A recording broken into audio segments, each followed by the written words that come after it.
Alright, hello everybody, and welcome back to Microsoft Flight Simulator 2024 on the PlayStation 5 Pro, where today we're diving back into career mode to dive into what I believe is probably the most consistent aircraft that I've seen people have issues with in career mode, and that is of course AnyBuild's Airbus A330.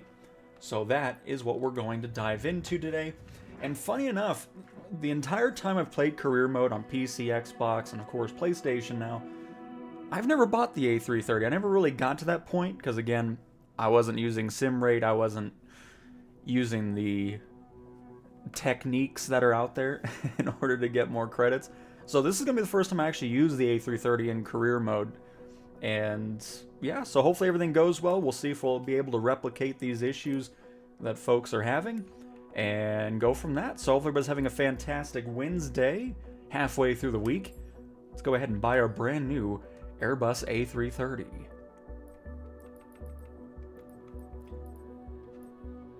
And then of course, I didn't realize we get to choose our engine. We got the Rolls-Royce, the Dash 200, 300. So is this just across the board with the A330? Is it the Dash 200 Rolls-Royce, the Dash 300 General Electric, the Rolls-Royce Dash 300? I'm assuming it's just in general, regardless of what you choose. But hello Monorific and Toby and Sippy Market, hello as well, and Brian and Simon and Almost Aaron, hello everybody. Purchase the standard one, not the advanced, when the advanced one, the FMC and the GPS seems to not work.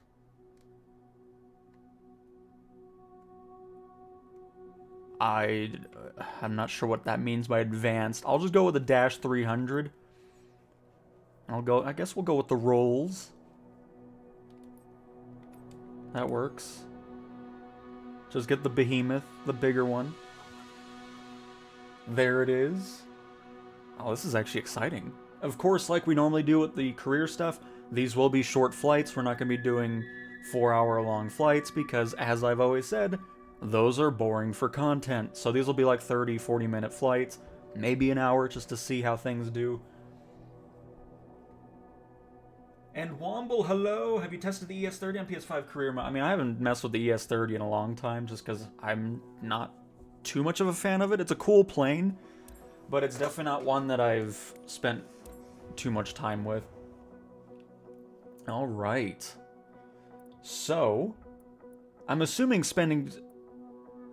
Do we get better payouts because of this? Because if it's the same payouts, like, I don't know what the point of buying this thing is, but we'll see. I'll just go to Orlando here. We'll make that our starting point for today.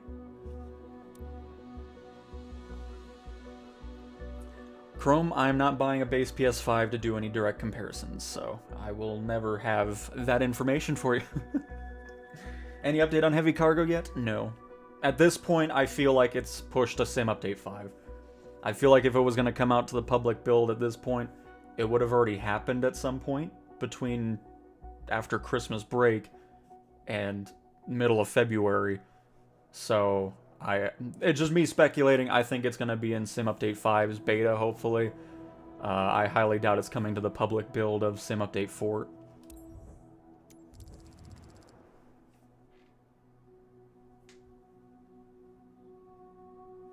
Well, I don't do skipping either. I'm just talking about, like, I don't understand the fascination of doing a 5-hour flight at 40,000 feet. It's just the most boring thing ever. It's boring for me just sitting here, which is why I don't sit here during those flights either. But yeah, I don't use the skip functionality. I have no interest in doing so.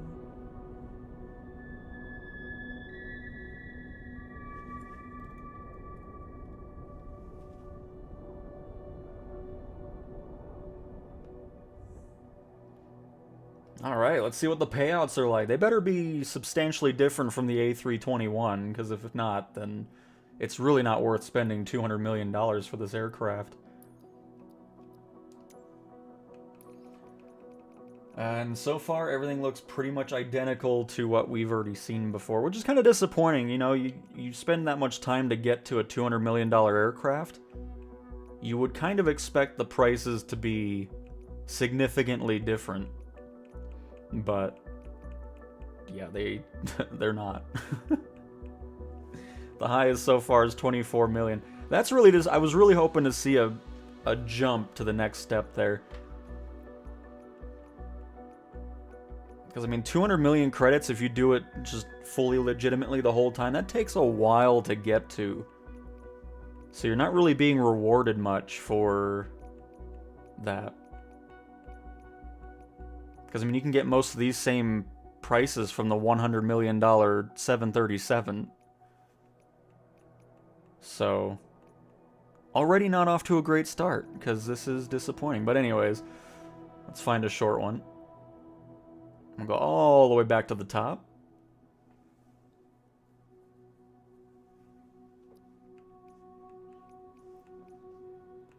You know what, we'll probably just start off. We'll go to Savannah, Georgia from Orlando. We'll do an hour-long one, just to kind of see how everything does, autopilot-wise and everything.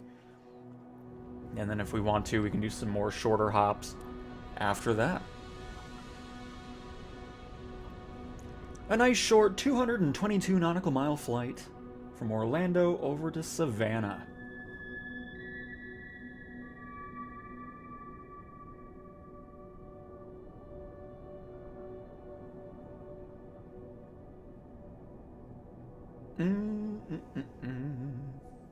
And Aaron, I'm not able to use the A330 autopilot after I set everything up with the flight plan, and when I take off, the autopilot doesn't work. Well, we'll take a look at it. By the way, there were a lot of comments, you know, when we were in the A321, where autopilot didn't work until I reset the plane. There's this weird glitch that happens where even if you hit flight director, that button is also glitched out. So it wasn't because flight director wasn't on, it just, that wouldn't have turned on anyways. But just thought I'd clarify that. And John, hello! It's going great so far today.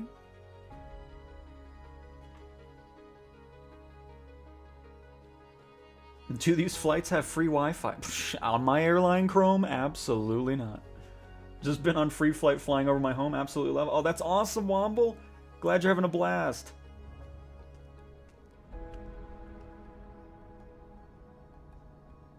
And hello, Silent. Hello, hello.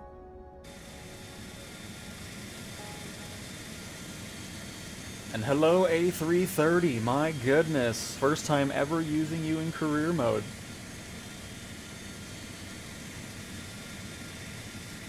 I'm excited.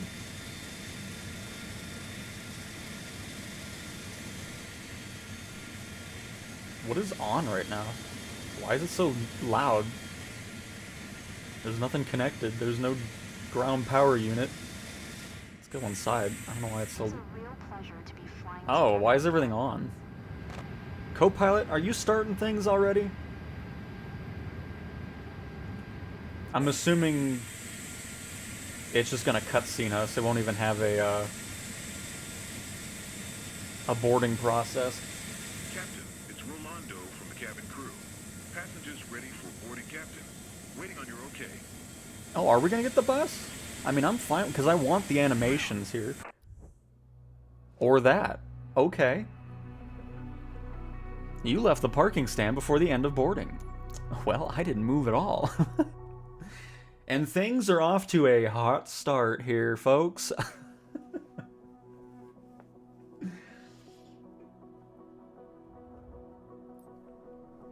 All right, good.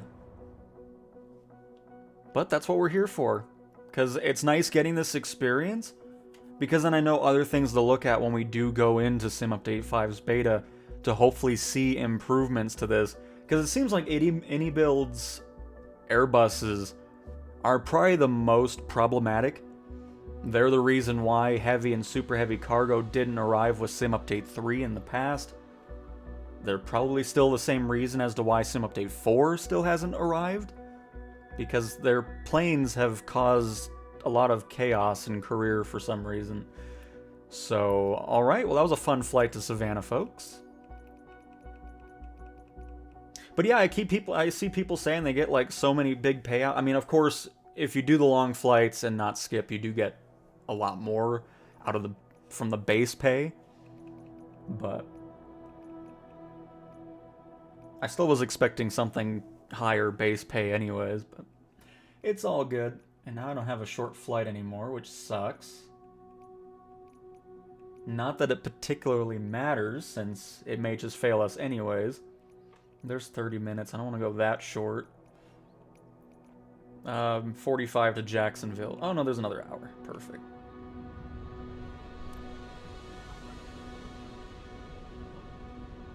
If we even take off, I mean, that's going to be the other thing.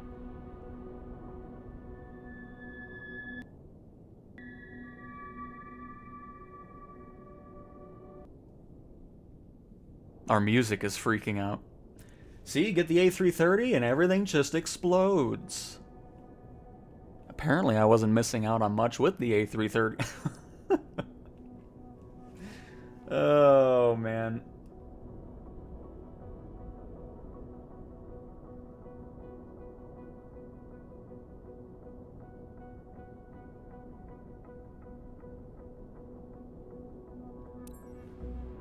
It doesn't have a way to board. I mean, it loaded the staircase like it should, but for some reason I think it's spawning in the stuff makes it seem like the plane moved to the sim for some reason. I don't know. But I'm going to keep testing it just to kind of see if anything changes, or if it's random, or if it just happens all the time. Because I'm not here trying to fix it right away and avoid everything. I just want to see what's going on.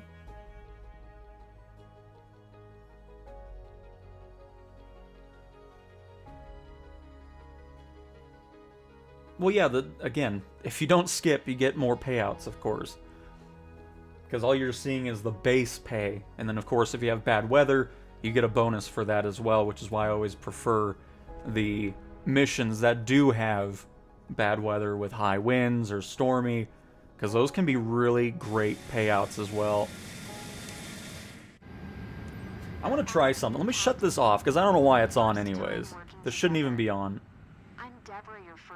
I wonder if that's kind of causing some issues. Because there's nothing connected to the aircraft, so I don't know why it's acting like it's supposed to be on.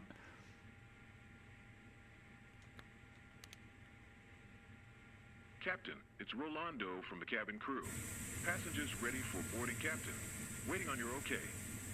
Because that's why I was so confused when I first heard this thing even doing anything. I'm like, I don't know why you're making any noise. Because even shutting this thing down...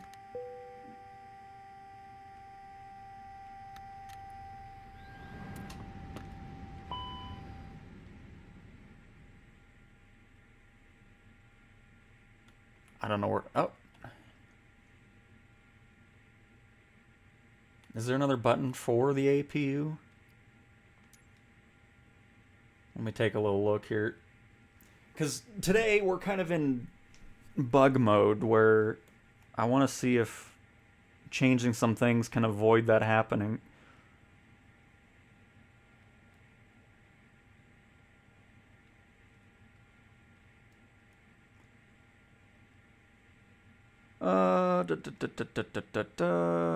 Is it under this?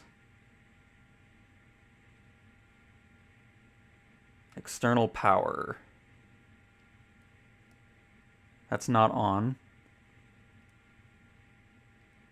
And that is, I believe, set to... No, it's not even on either. So I don't know where it's getting any power from. So that's already issue number 1.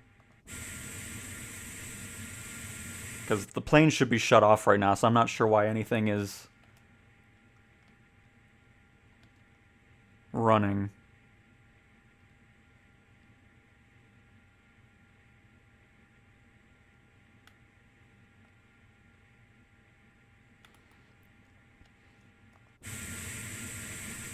I just want to see. It'll just... So...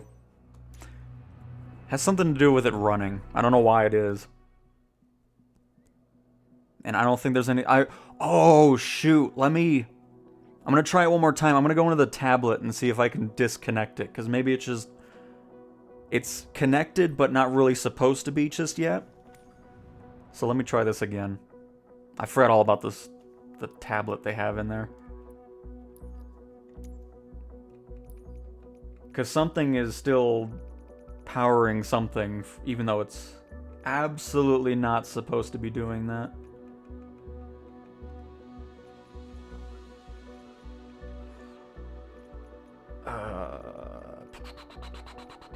Just give me this one for now.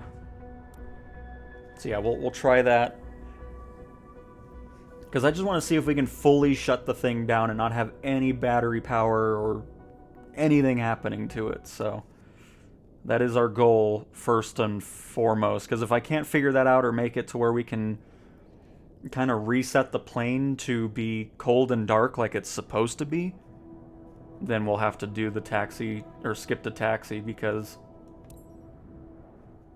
it's doing something it's not supposed to be doing. And McMedia, hey, love your content. Quick question: is the A320neo using the autopilot when I in the A320neo using the autopilot when I try and engage nav mode, so it follows the flight plan? I can never get the button to engage via the sense controller. The VR controller? I mean, I don't think anything VR, even the controllers, shouldn't work right now, because that's not a thing. Or, no, just the regular controller? Because you need it. Okay, here, hang on. Let me... I got so thrown off by the Sense thing. I was like, VR, what? But you're probably just talking about the regular controller. So all you do is you pull the knob for heading, and you need to get it into it. It'll probably be on right now. I'll talk about it when we see it. Has nothing to do with no gates, because if there's no gates, the staircase will get to the aircraft. Just like with the 737, the A320, the A321, they all function with the staircase. Has nothing to do with the gate. Good morning. So, to get it into nav mode, you want... So, right now this would be heading. That's why we have numbers. 004.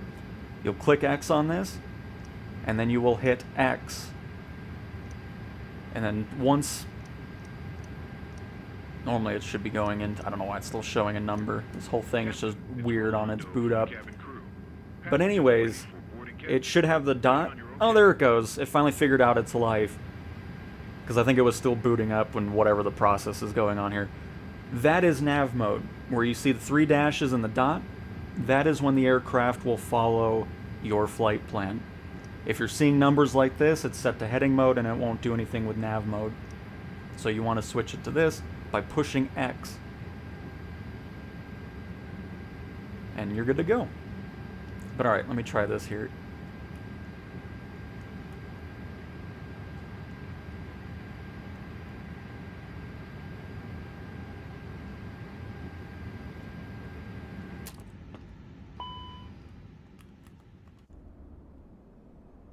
That is how the aircraft is supposed to start. There shouldn't be anything on or any of that. Is it booting up again?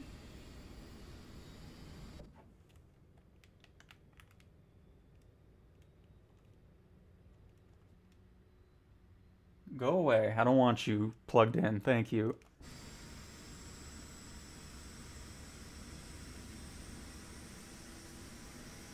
Why do you keep booting up? What is this?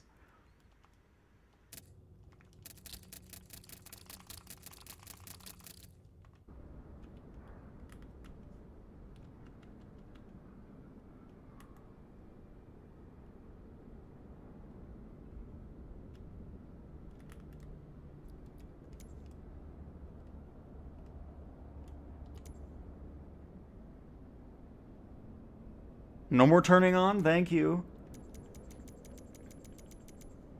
Even though I probably do need that on, because I won't be able to talk to anybody without it. Oh, man. Alright.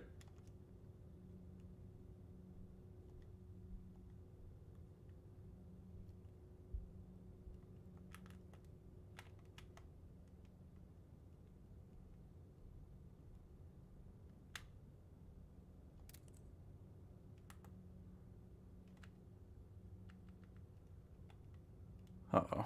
Now I've really broke it. As if the plane wasn't already broken.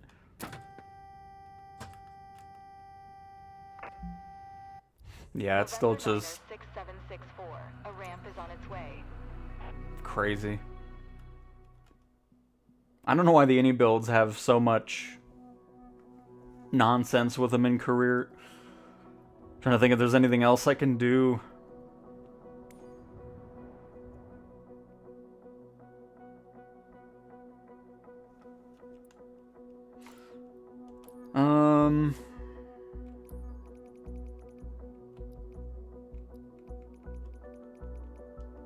I'll just try it one more time without spamming the button, just do it really quick afterwards and see. But I don't think anything's gonna change, unfortunately.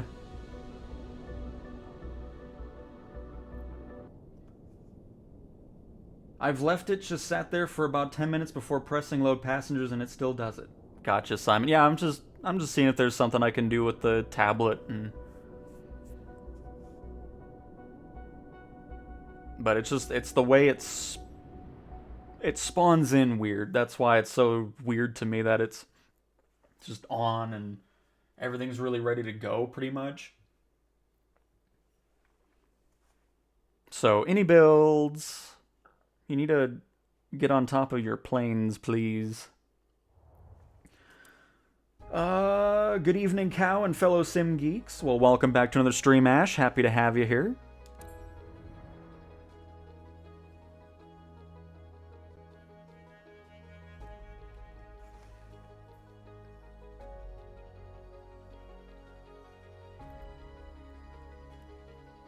Because I'm just thinking about how I could break it to make it not think we moved.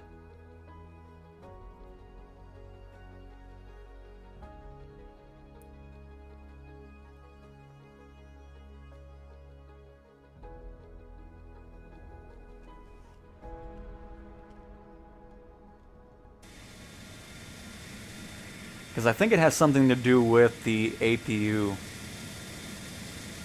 Because you see how it kind of glitches out the plane? It's bobbing up and down, so it's... Let's try... Good morning, Captain. First time working together.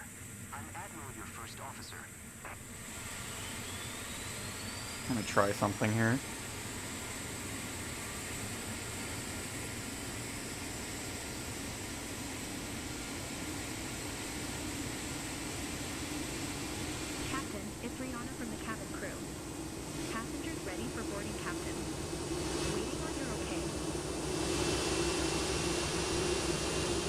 But see, it wants us to... It's starting the engines when it's not supposed to either. That's funny.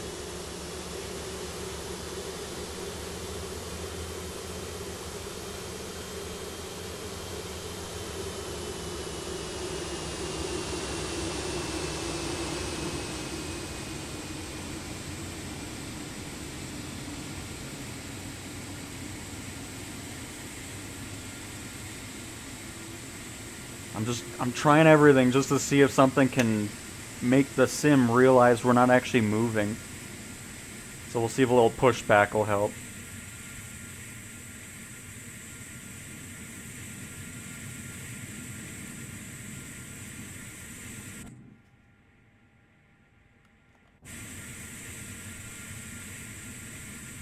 Orlando ground, November to Niner 6764. Could you please get the passengers on board? November 9er 6764. Yeah. Is on its way. Yeah. That's what I'm talking about. Orlando ground, November 9er 6764. Baggage is on the way. A little pushback right there. That's what I'm... Ooh. 087. Hold position. Caution the Airbus A330. I'm telling you, this is why I love beta stuff, because I love just going through the steps and just thinking of different ways to try to circumvent some issues that are going on. November 9er 6764. The catering truck is on the road. Oh, hang on. 1087. Continue taxi. Orlando ground, November to Niner 6764. Ready to copy. IFR clearance to Palm Beach.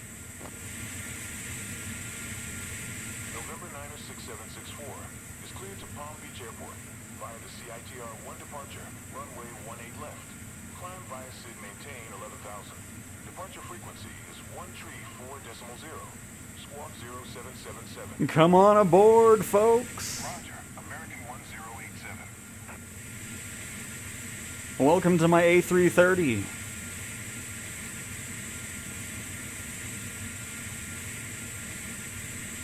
See? Don't need a gate. Has nothing to do with gates. It's how it spawns in. 764. Acknowledge last transmission. Sorry, I'm too busy celebrating out here. Clear to Palm Beach. By the CITR 1 departure, runway 18 left. Climb by SID, maintain 11,000. Departure frequency is 134.0. Squawk 0777. November 906-764. 764. Read back is correct. Contact ground on 121.8 when ready to taxi. Good day. But that's the main reason why I don't like just going like, okay, yeah, we can skip the taxi right away, but I want to figure out other things before I just dive right into that. Luggage loading complete. So there we go. We'll keep that in mind. We'll do it a few more times after we get this. We'll actually do this flight here. But I want to do that test more often, see if that can be 100% of a workaround right now for the A330. And go from that.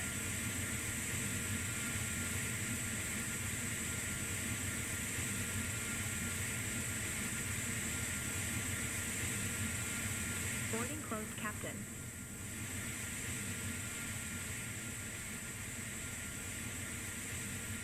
Orlando ground, November 906-764, requesting pushback. November 906-764. Pushback request accepted.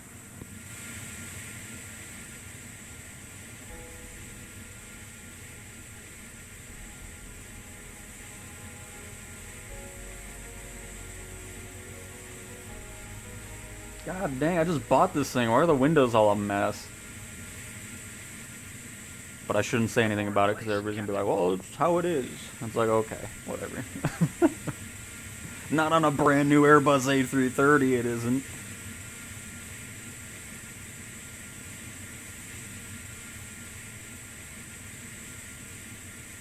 You're clear to start engines.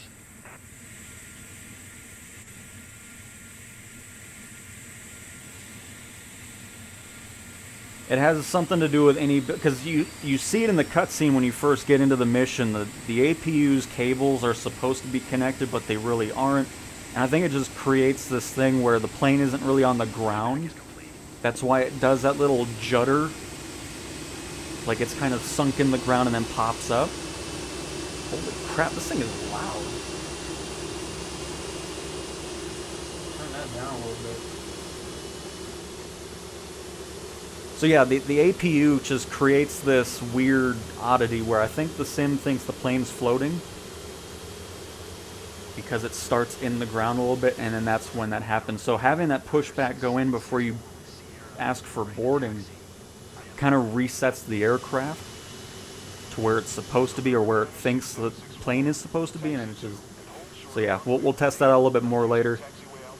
But I believe we found a little workaround for that nonsense, so you can go through the steps normally there. 118.45 when ready. Very cool. Taxi 2 in hold short runway, 18 left via taxiway, Alpha Bravo, 2 cross runway, 18 right Bravo, 2 Zulu, 1 Bravo 1, 764. And what altitude are we going to? Because I was not listening to tower at all. 11,000 feet. Perfect. To all passengers, our captain has turned on the fasten seatbelt sign. Please stow your hand luggage underneath the seat in front of you or in an overhead compartment. Make sure your seat back and folding trays are in full upright position. If you're seated near an emergency exit, carefully read the special instructions card located by your seat. A reminder that this is non-smoking flight, including the lavatories. If you have any questions, feel free to ask one of our attendants. Thank you. To all passengers, I'd like to direct your attention to the monitors.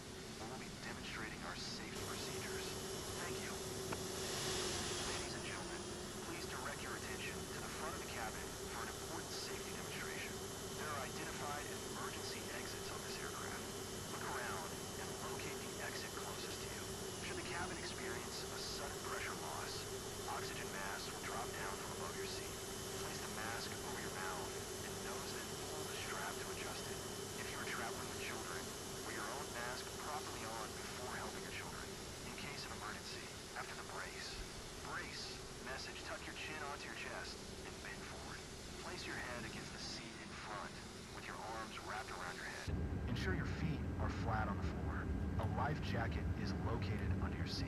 If necessary, take the vest and slip it over your head. Pass the straps around your waist and adjust like this. To inflate the vest, pull firmly on the red cord, only when leaving the aircraft. If you need to refill it, blow into the oral inflating system. Whistle and light. You got it, Monorific. Attract attention. Some people just underestimate my ability to find a workaround.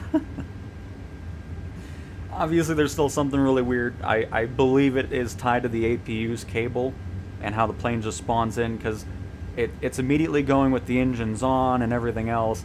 It's not properly loading into the mission.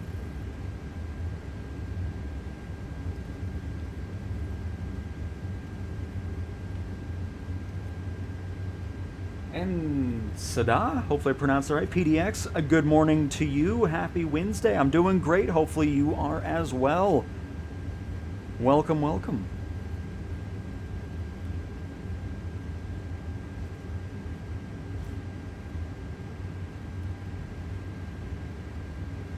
Just started playing and watched your video about flight planning. Thank you very much. You are very welcome, Madrano. You are very welcome. Hopefully you're having a blast with the sim, and welcome to the stream. Community flight on Friday. I possibly. We'll see. We shall see.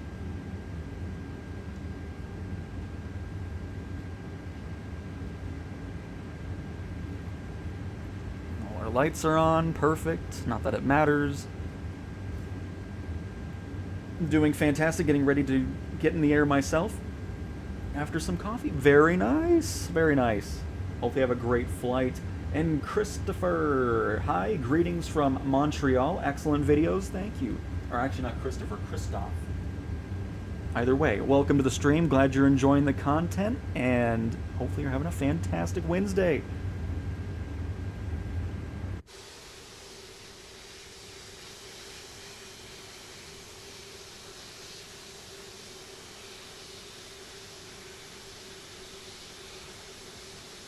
The other thing I'm never a big fan of from any builds is their optimization just isn't good. A lot of their stuff is always demanding the highest performing devices in order for their products to work really, really well. It's always something I want to see improved from any builds, is just overall optimization of their aircraft and products, because their airports are the same way too, where they just have this very keen demographic that they're looking for from their customers of having really NASA-level computers in order to have run at normal frame rates that you expect from every other aircraft.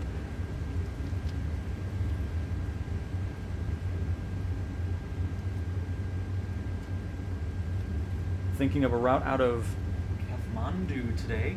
Have fallen in love with that airport and the views I get flying out into the Himalayas.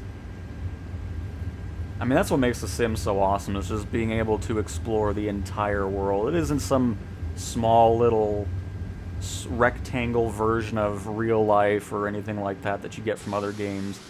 It is the full world. Just such an impressive sim.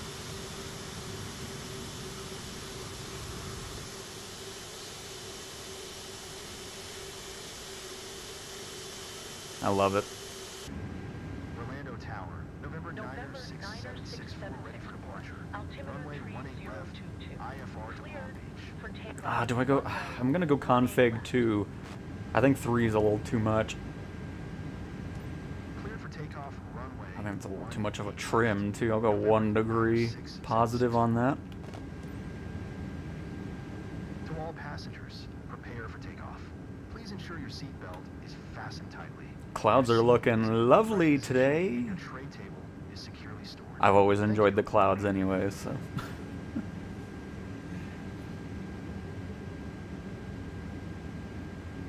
And good afternoon to you, Sonic. Welcome to the stream. It's set up. I mean, hey, there's nothing wrong with it. I mean, it's cool to be able to explore wherever you want in the world from the comfort of your own home.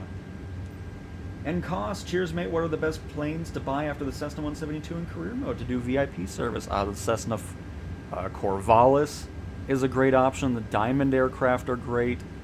And then if you go into the bigger ones like the PC-12, the PC-24, the PC-12 as well. Or did I say that? I think I did. Either way, there's a few examples for you. Go ahead and take off here.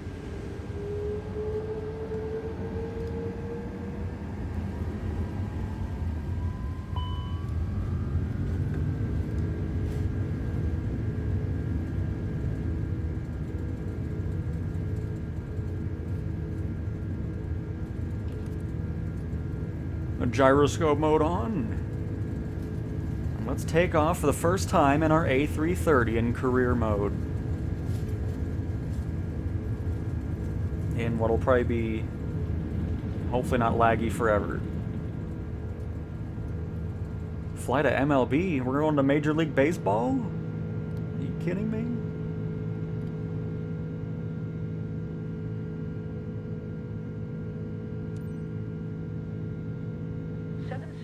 Contact Miami Center on 124.1.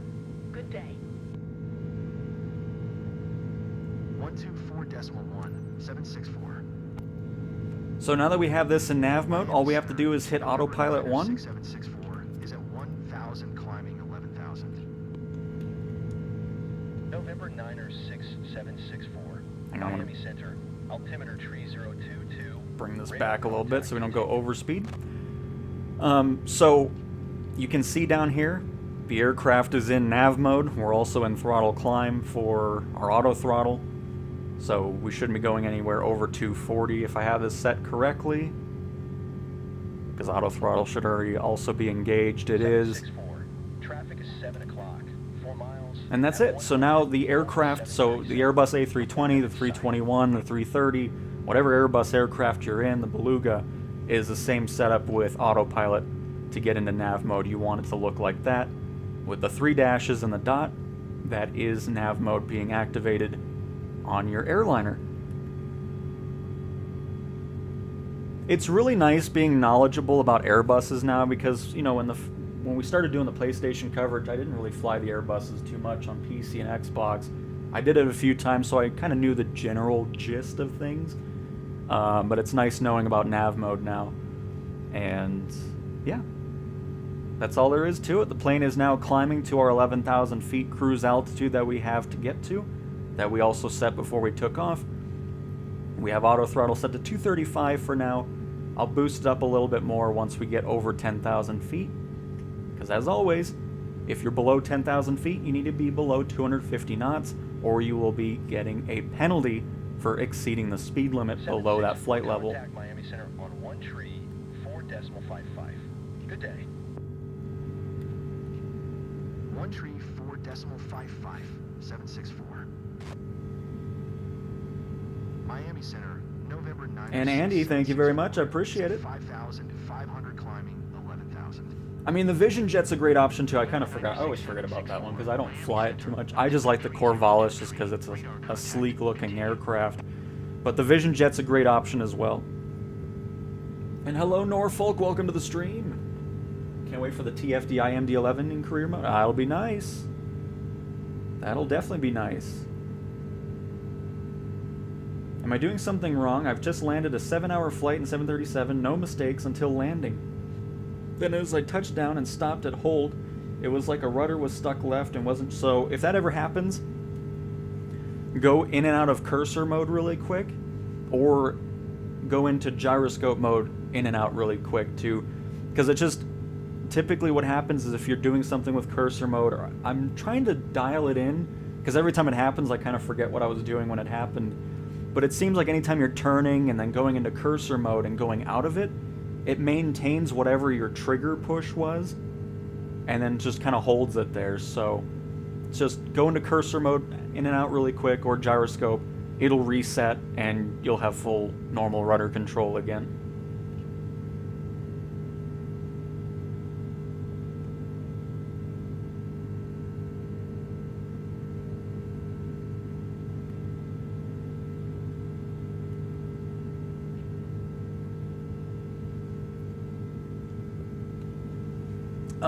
More tutorial video. I mean, I kind of wanted to just focus on the main things, controls and ATC and ILS stuff. But I mean, other than that, everything else, I always like to just kind of do tutorials throughout the streams whenever anybody asks about, you know, like with autopilot just now with the Airbuses and things like that. Because I'm not too versed in the MFD or anything, except for if I get rid of discontinuities and whatever else down in the flight plan, but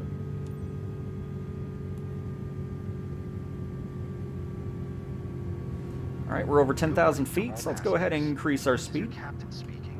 Today, I'm assisted by co-pilot Admiral Aiken. Welcome aboard Flight CO 5310. We'll go 280. West Palm Beach. We are currently cruising at an altitude of 11,000 feet and at an airspeed of 250 knots. It's 12:03. Hey, you should expect a smooth flight. our dialogue actually had the right stuff going on. We thank you for flying with us today. So sit back, relax, and enjoy the rest of the flight. Thank you. I mean, medium cargo is going to be your best bet for money, because once you get in like the PC-12 and 24, you're making millions of credits per hour and a half, 2-hour flights. And that's when you'll start making a good amount of money really quick, and then as you make your way into passenger transport, that's where you'll be making most of the money as well. And once heavy cargo and super heavy cargo arrive, those will probably be the main money makers for sure. Just waiting on that happening at some point.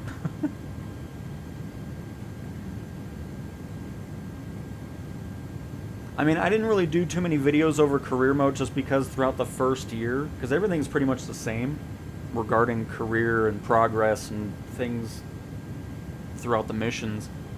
So I didn't want to do that again, because I did a mission over every, or a video over every mission type, over every certification and specialization. So that's all there already, and nothing's changed since those videos, so. I have the issue of sometime with the A320 where it says load passengers, so accept the load passengers, then it says I've left with 4 passengers and boarded fail. So it can pretty much do the same thing we did here probably, is get a pushback before you do anything with passengers. Push back for a few seconds, stop it, and then load it. I'll do some more testing with that here after we're done with this flight. But that's how we got around that. You could always just do skip the taxi as well if you wanted to, but I prefer not using the skip functionality.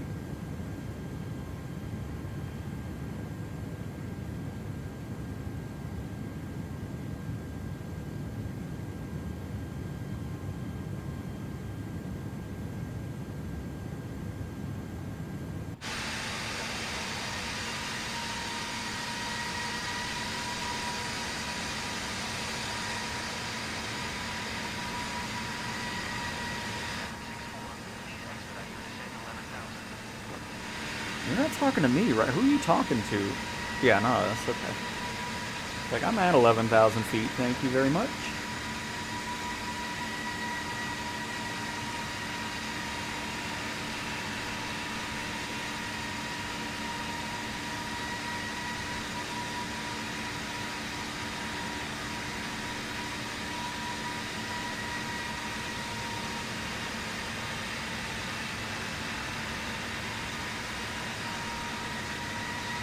Captain, we're ready to serve lunch.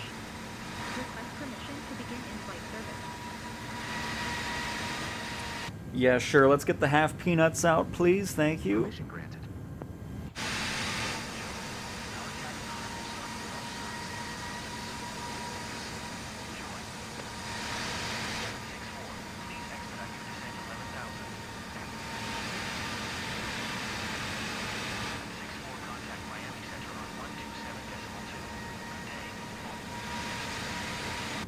But yeah, I mean, I don't like skipping either, so that's why I'm glad I figured. I think we found a workaround to not skip at all with the Airbus A330, and then if that's happening with the 737, I haven't had that issue with the 737.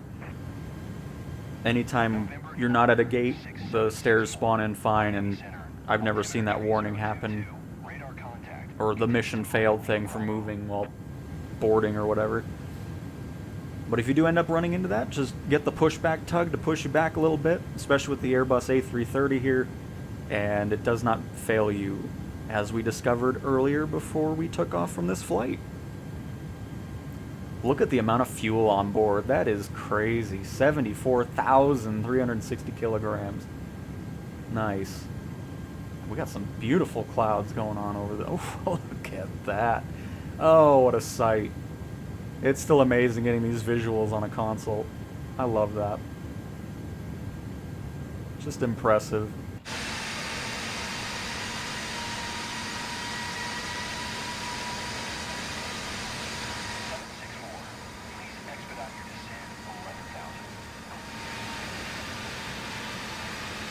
And Sonic, we are heading to a place.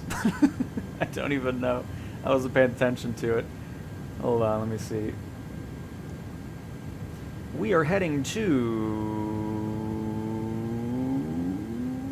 Palm Beach International Airport. Oh, I thought we were heading to another island.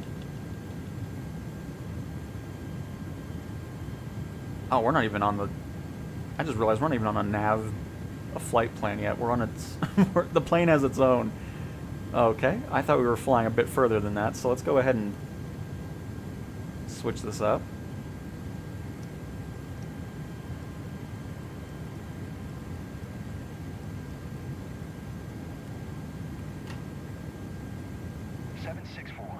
Please expedite your descent 11,000.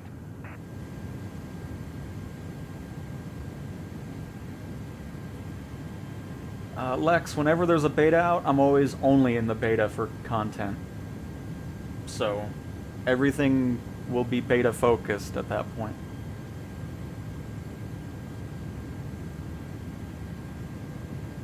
I still can't get the hang of setting this plane up from dark and cold and dark. I'm sure you'll get there, Weirdy. I'm sure you'll get there. And hello, James. Did someone say peanuts? Yes, we actually just delivered the half peanuts out to our paying customers back there. And nope, heavy cargo and super heavy cargo, I would imagine, is set to Sim Update 5 at this point. Because it would have already released, I would imagine, if it was coming to the public Sim Update 4 stuff.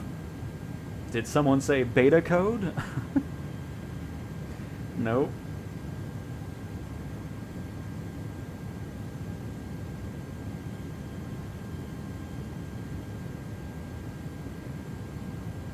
Don't know how to buy my second company. It's saying I have to complete I don't know what missions. So you need to go to your specialization menu, and that's where it'll tell you what you need to do in order to unlock other types of missions and companies.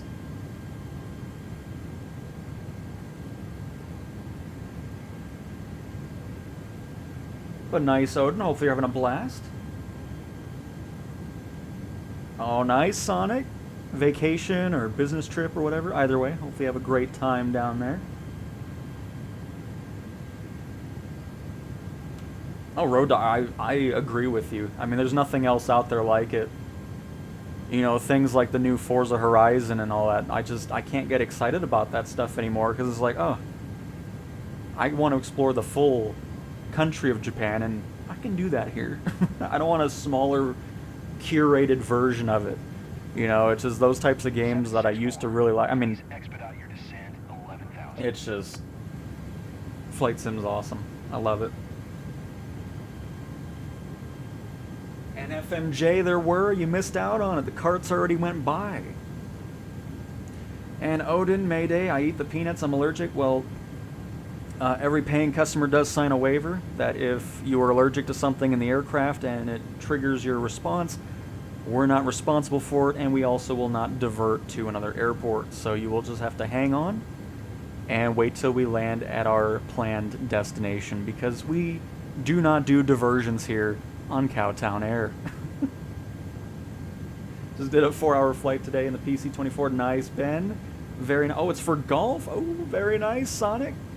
Very nice. Well, hopefully have a great time. 764. Please expedite your descent. Who is 76? That's not me, because I know it's... Because we would have to... Who's up in the air right now? Oh, wait, we are 764. Well,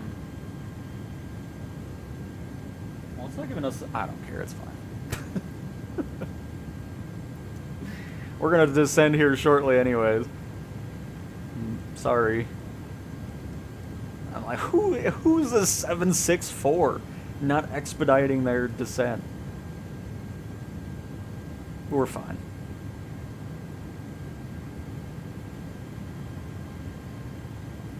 But here.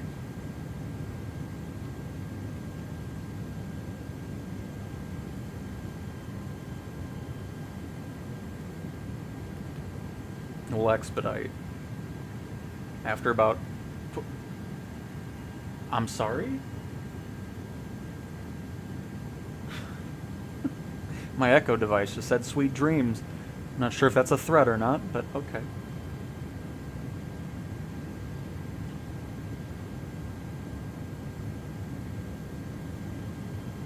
Regarding controller settings, I have everything set to default. I have not changed sensitivity or anything like that.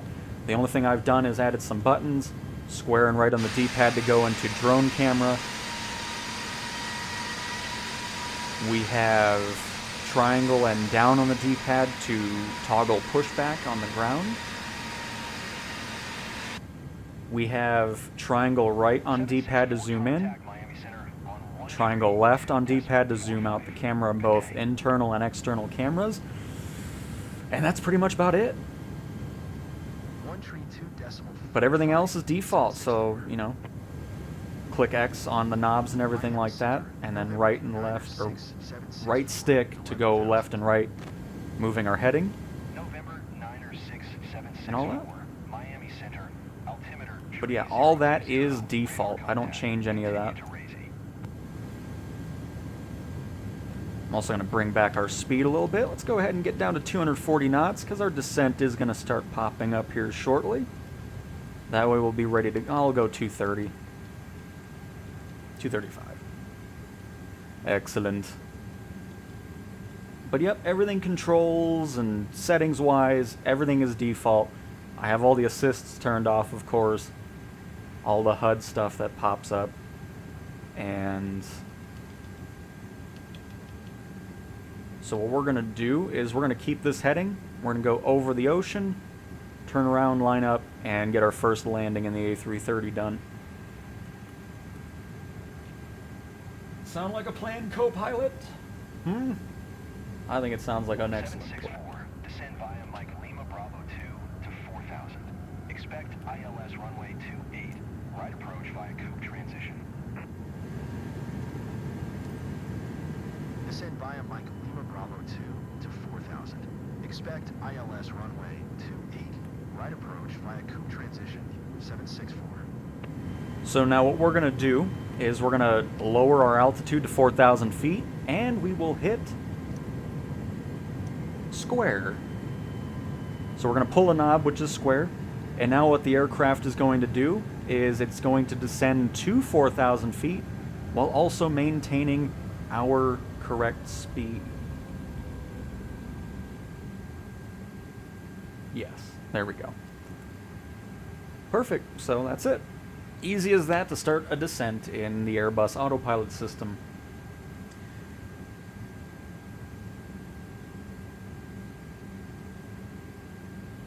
Oh. Talk to our passengers. We've already started our descent to Palm Beach INTL and expect to land in a few minutes. If you want to adjust your watch, it is 12:54 in West Palm Beach now, and temperature is Exactly, 75 Ash. degrees Fahrenheit. On behalf of all our crew, thank you for choosing Why get rid of it, FMJ? We wish you a pleasant I want a stay in West Palm possessed Beach, Echo. and hope to see you again very Odin, on the HOTUS flight stick, I changed the sensitivity of the road light stick, left, and right twist thingy. Keep thinking about getting rudder pedals. Not sure if I should wait and see if more will come to PlayStation. Throughout the year, we should be seeing announcements from the different manufacturers of flight sticks bringing stuff over to PlayStation. Miami Center, So, November 96764 is passing 9,700, descending 4,000 via the Mike Lima Bravo 2 arrival. GSR, you can fast travel and open up the map that way. I'll showcase what I'm talking about. You don't have to do it just based off of where your missions end up. You can just fast travel to any airport in the world and open it up. And hello, Heisenberg. Hello, hello. But regarding, again, HOTUS flight stick, I changed the sensitivity of the road light. I don't know what road light means, but you're just saying. I mean, yes, I mean, I didn't get one. I don't plan on getting a flight stick for PlayStation because I'm all about Team Gyroscope. The thing's awesome. That's how I fly all 600 plus hours of my time on PlayStation. But yeah, I mean, it's just, I would probably wait just to see what's coming out. Hopefully we start hearing about that from those manufacturers soon.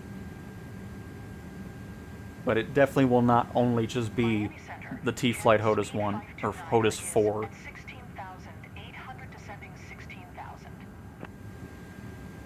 Jet speed 529er, Miami Center, altimeter tree 021. And again, the reason why I went for the 235 knot speed is because as we descend, we gain some of that speed, so we want to be below 250 when we're descending.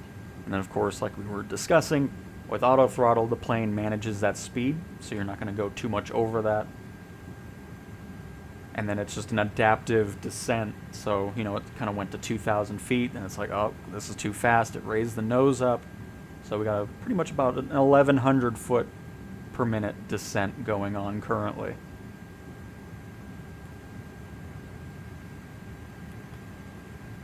And like we were talking about, we're going to just keep this heading going on for a little bit, go over into the Atlantic Ocean, and then we'll turn into Palm Beach International Airport from there, and then have a nice long final into runway something. Runway 28 right. Perfect. By the way, why am I not on satellite imagery?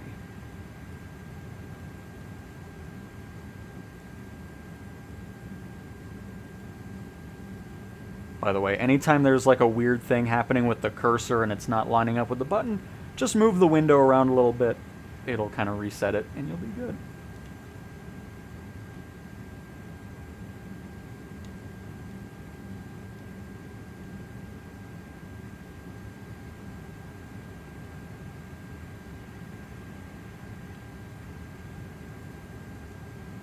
Excellent.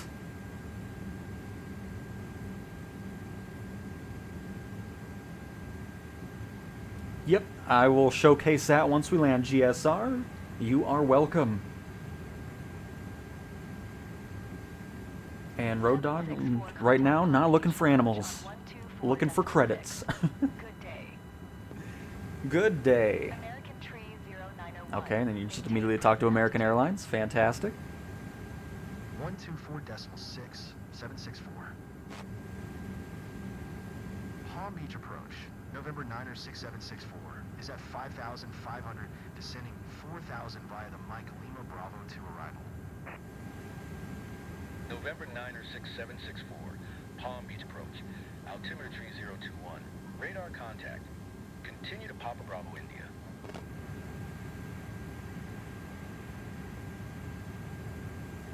Hello, marshlands of Florida.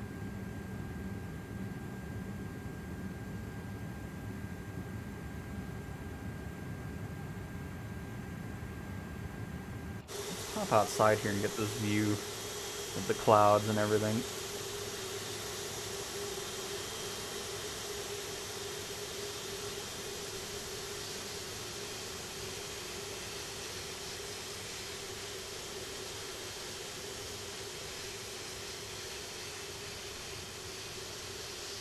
Nice.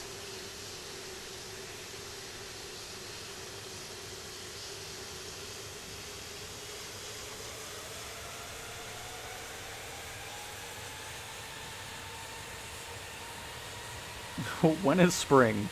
Never. Absolutely never. Is everybody enjoying how the text on the marketplace videos continue to become more and more? I kind of want to get it to where the whole page is just full of words, or with spring at different font sizes all over the place. Spring, spring, spring, spring, spring.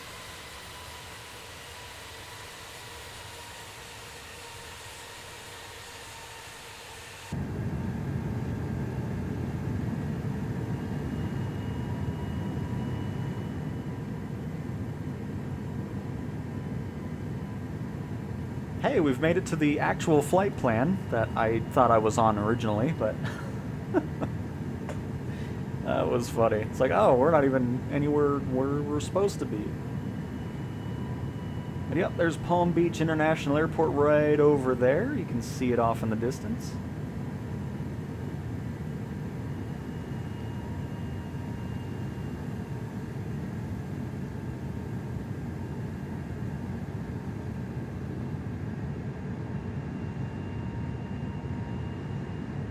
Nobody bought a first class seat? Are you kidding me? Why is everybody going for the cheap seats? What kind of customers are you? This is unacceptable. Pay for the more expensive seats, please. This A330 was not cheap.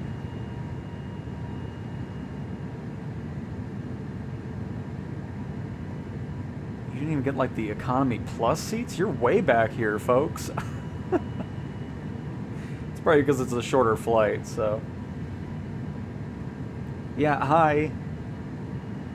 I'm your pilot. I know we're on our descent and we're heading into Palm Beach International Airport, but what I just walked by back there is absolutely appalling. Do you want this airliner to succeed or what? Because right now it's seeming like nobody cares. You're all going for the basic seats at the back of the plane, and you expect me to not say anything. I mean, come on now. No? Nothing? Don't be surprised if we don't land in Palm Beach. Maybe we'll be down in Miami. How's that sound, huh? Make it inconvenient for you, and maybe next time you'll buy a more expensive seat on the aircraft, okay? Look at all these empty seats up here. Absolutely, like, I don't even know what to say. Like, this is ridiculous. I hope those people back there never fly on this airline again, because, you know, they're not helping us at all. I mean, those back seats, they're probably about $2,000, and they don't want to spend $10,000 for a seat up in first class? I mean, the audacity. Can you believe that, co-pilot? Everybody's sitting out in the back over there.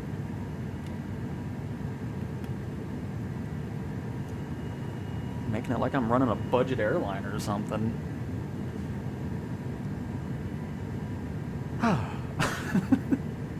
Anyways, let's go ahead and get ready for landing here. Bring our speed back a little bit.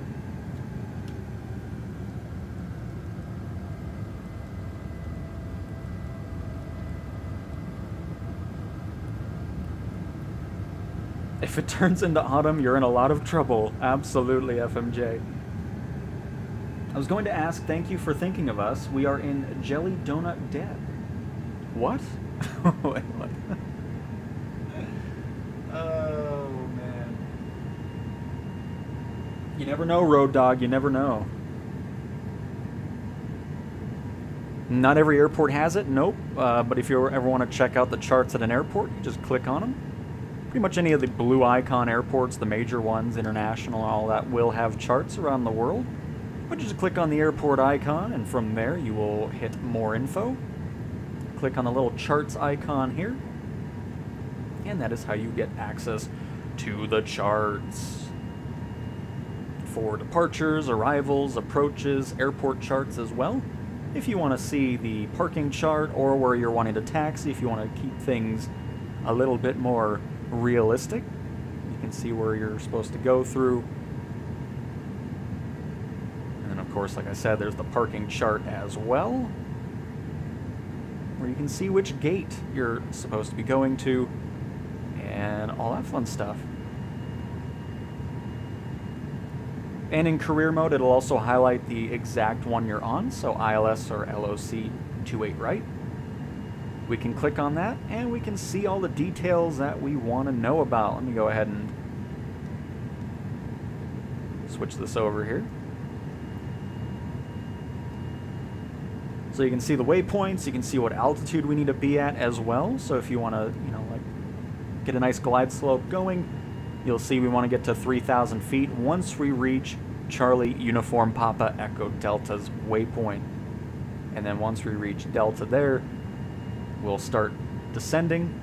Should be at 1,500 feet by the time we get to Romeo Echo Lima Tango Yankee, and we make our landing into Palm Beach International Airport. And if you were into the ILS stuff, you would put this number up here into your navigation window, 111.9, and then you do approach mode and all that stuff. I don't do that personally because I like hand flying the aircraft myself, no matter what the aircraft is. But that's how you get to the charts. Did I? Oh no, I thought I saw the pause icon was highlighted. It's like, did I pause on accident?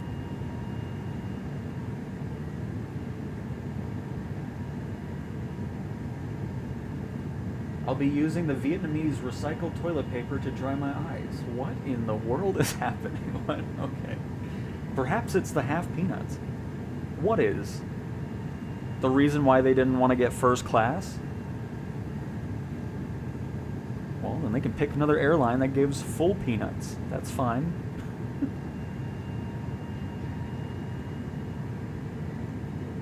And Olin Lee Andrews, hello. Welcome to the stream. Marcel, this is career mode, and we're flying over Florida going into Palm Beach International Airport. 764, contact Palm Beach Tower on 119.1, inbound. Tower on 119.1, 764.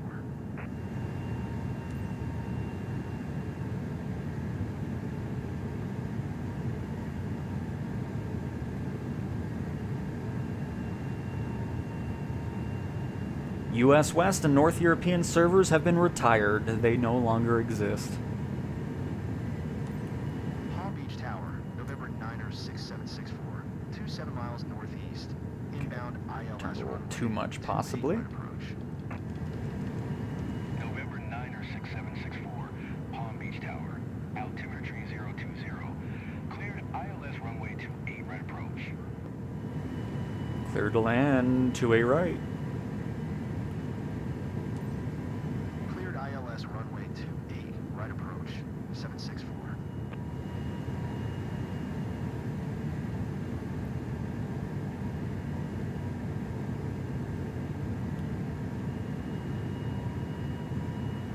ILS means independent lunch service, exactly.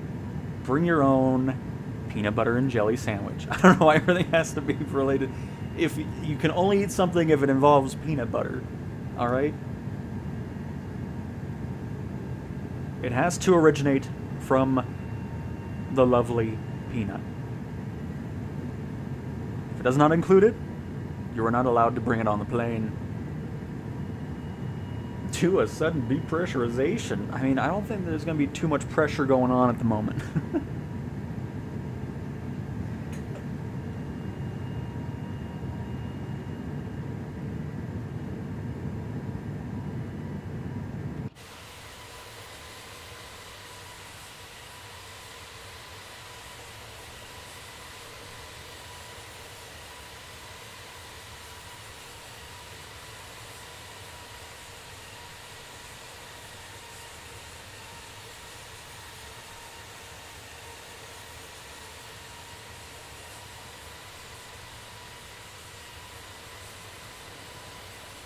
Hi all, does anyone know if there is a solution fix if the info screens on the plane you're flying keeps turning off and back on?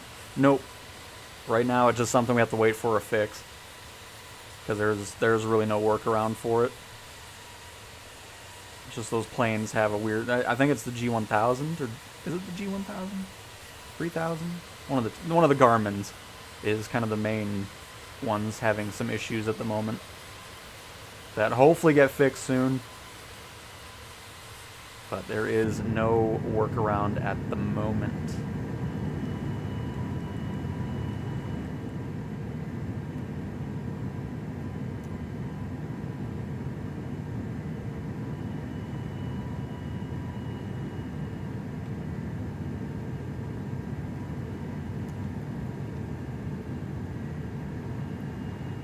Alright, so let's go ahead and get down to that 3,000 feet that we see in the chart there.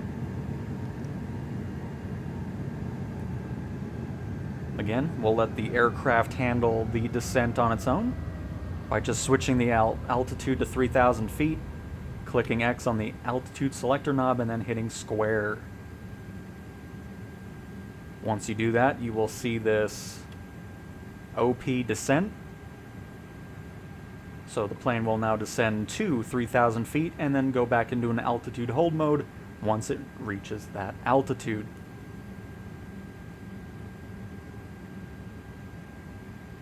And once we get there, we'll probably kick out of autopilot and take control over the aircraft.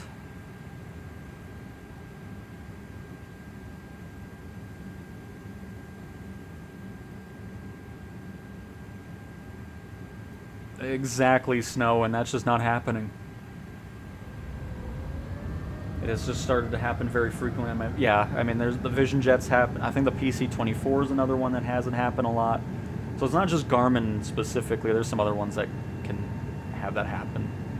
Unfortunately, no way of rectifying it. I'm just glad they turned back on, because if they just stayed off after they went away, that would get very annoying very quickly. So there are instances where it does shut off just before landing, which really sucks, especially if it's bad weather conditions and you're basing everything off of your instrument panel.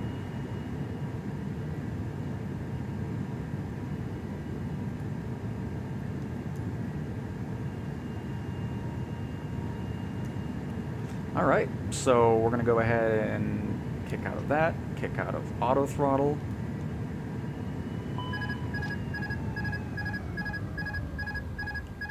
Hit this red button, or else you'll just hear that beeping all the time.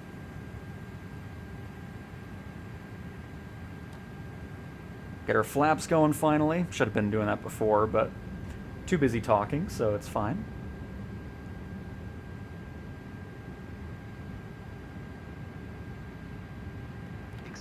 Oh, shoot. Oh, I thought I was clear. Crap. Excessive flap speed, Captain. That wasn't are you? I'm below. I was below. Oh, you jerk. Whatever. I was below at that time. Oh, shoot. No, I wasn't. Okay. I see it added more to it. Alright. Well. One thing you always gotta learn is the... Okay, I'm not even lying. I don't know what I'm lining up with here. Hold on. I'm all thrown off. Damaging my flaps already.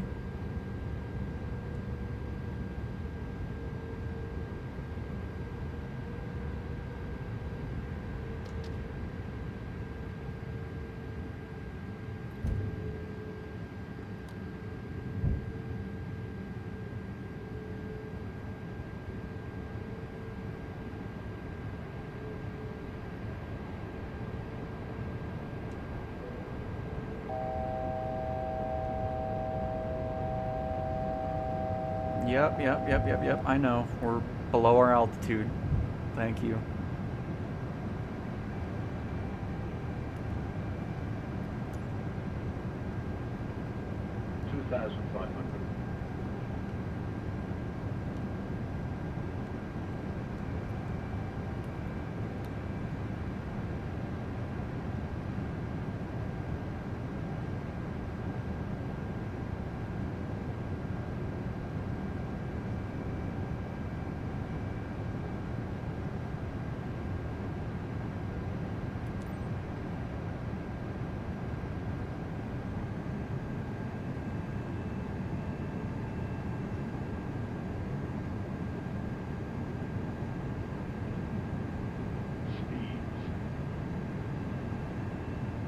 We're okay, thank you. Are our spoilers armed? Yes. 764, wind 257 at 10. Clear to land runway 28 right. Clear to land runway 28 right. 764. And we have our full flaps engaged. And Grant, I have it set to triangle right on the D-pad to zoom in cockpit view, and then triangle left on D-pad to zoom out cockpit view. I'll showcase that here once we're on the ground. And I have the same set for external camera as well.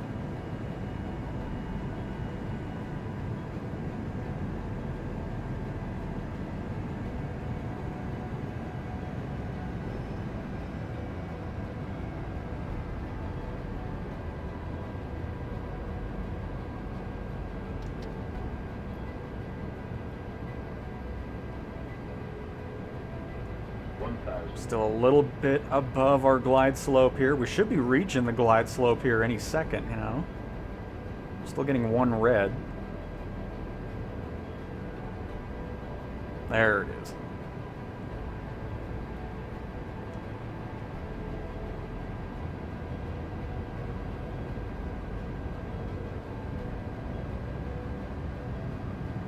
The only thing I'm worried about is hopefully the frame rate doesn't tank with this aircraft, because like we were talking about before with any builds, they make things that are not too well optimized. But hopefully it'll be decent enough here. We'll find out. 300. 200.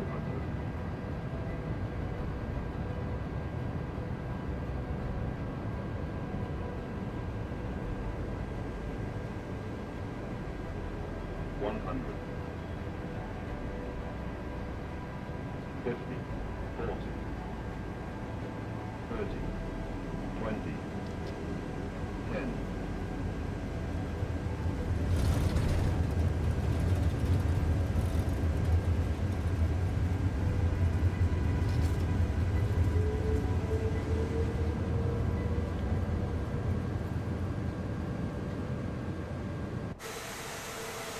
And our first landing is complete. All right, this is the A330 that doesn't have working reverse thrusts, according to that one person that was getting angry at me. I forgot about that. Oh, why is that the hold short? I think it moved.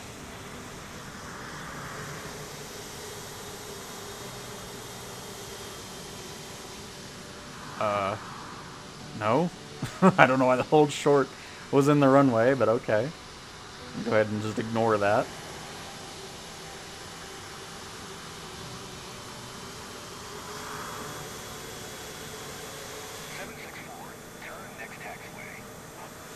Oh. Do I just get free pick, or are you going to make it to where, like, you enter the taxiway without... And there it is. I was waiting for it. That's alright.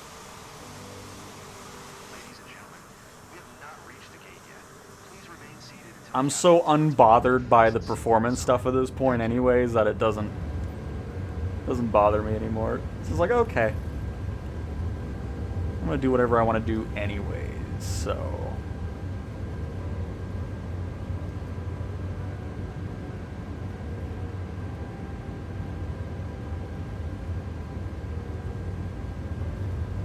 American 1955, hold position.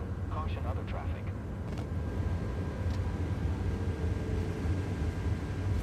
Well, if I knew I was going that way, I would have turned to the left, but, you know, a little scenic donut here.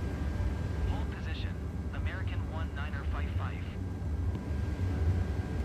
American 1955. Continue taxi.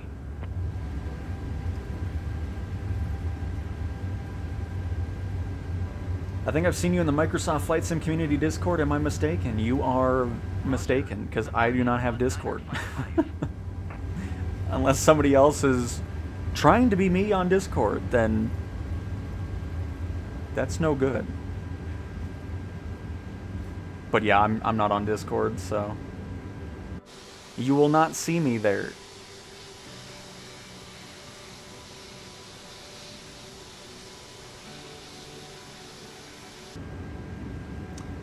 Yep, the beta was announced at the end of January, and it's going to be releasing sometime this month.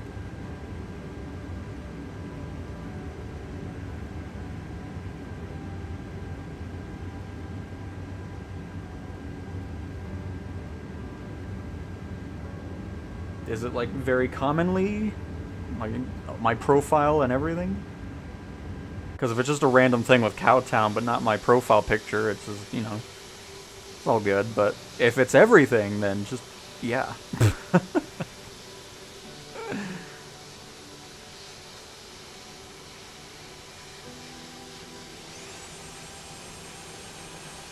Oh, perfect, James.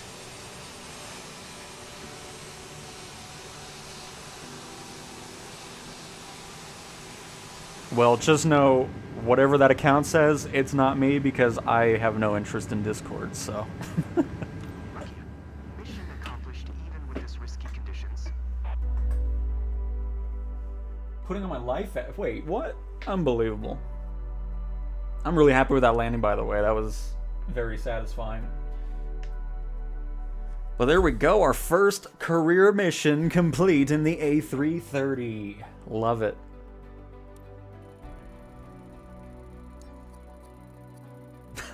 Just gotta get used to the flap speeds.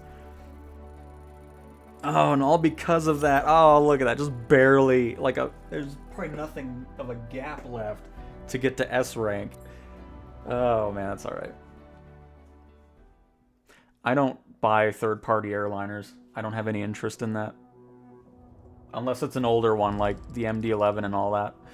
But if it's something that's already in the sim, like 787, 737s, Airbuses, I'm not going to spend more money on the same plane. No interest in that at all. Alright, so I'm going to go through a couple things here. We'll showcase my controls, but I also want to showcase this. So let's say...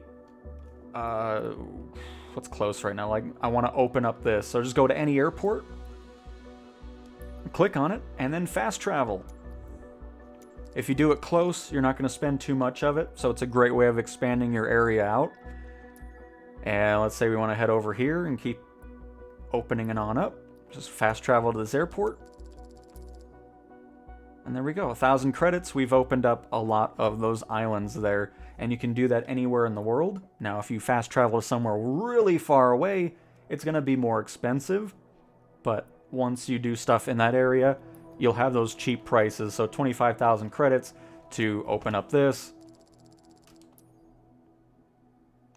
And there we go. Now we have some more missions there, and then like I was talking about, now that we're over there, you spend that much, and then right next to the open areas, it's about 500 credits each time you fast travel.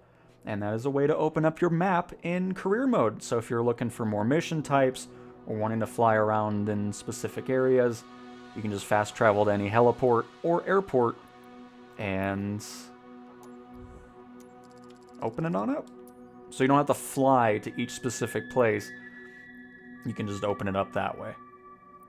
And you'll have all your mission types sitting there ready to go for you. And then regarding zoom, all you have to do is go to Controls, go to Search, type in zoom, and then from there, like I said, unzoom cockpit view is triangle left on D-pad, zoom cockpit view is triangle right on D-pad, and I did the same thing for unzoom and zoom in external view as well.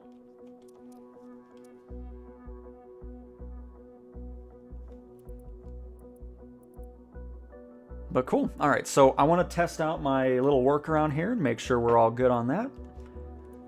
But we'll see if we have another decent mission here.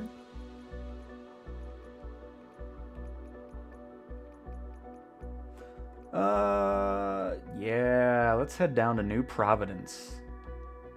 Let's go to the islands in our A330. Perfect.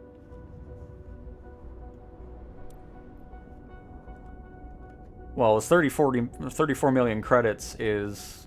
I was over 235 million? Or 230 million credits at that point.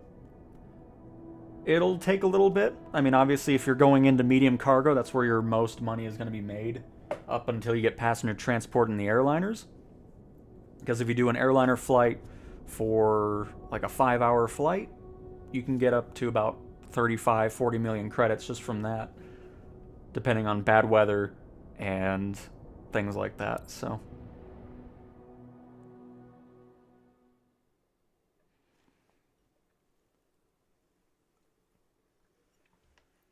But yeah, back to the marketplace. I'm at the point where I want something unique. If it's something that's already been added to my collection, I have no interest in buying multiple of the same planes. Because I'm particularly not too interested in the airliner stuff. I know I do it a lot here, but I just wanted to kind of showcase things, see what's really broken with the aircraft, and, you know, test that stuff out. But even with general aviation, it's like I don't need 8 million different Bonanzas. You know, I don't want to have the same planes. I want something that's unique. Like we did the helicopter yesterday. That was really fun. I'm glad everybody enjoyed that. Hi, Captain. Happy to work with you today. I'm your first officer, Admiral Aitken. Nice to meet you. So let's see if my pushback workaround helps eliminate the mission failed.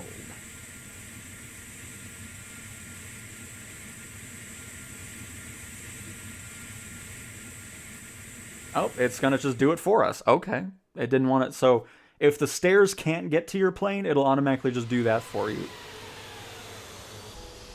Which is fine. I was gonna just, well, not really. I wanted to test out my pushback a little bit more, but I'm pretty sure it would have worked again, and we wouldn't have had a mission fail. PC-12 if you're looking for easier landings, but if you want some more fun, chaotic landings, the Grand Caravan's a great option. How do we climb faster? Or how we, for career mode? Because some of it takes too long to skip.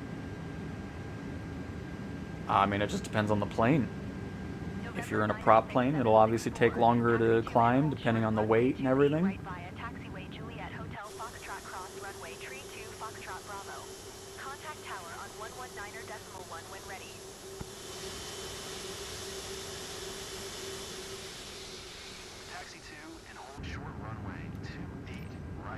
Taxiway, Juliet Hotel, Foxtrot Cross Runway, Tree 2, Foxtrot Bravo, 764.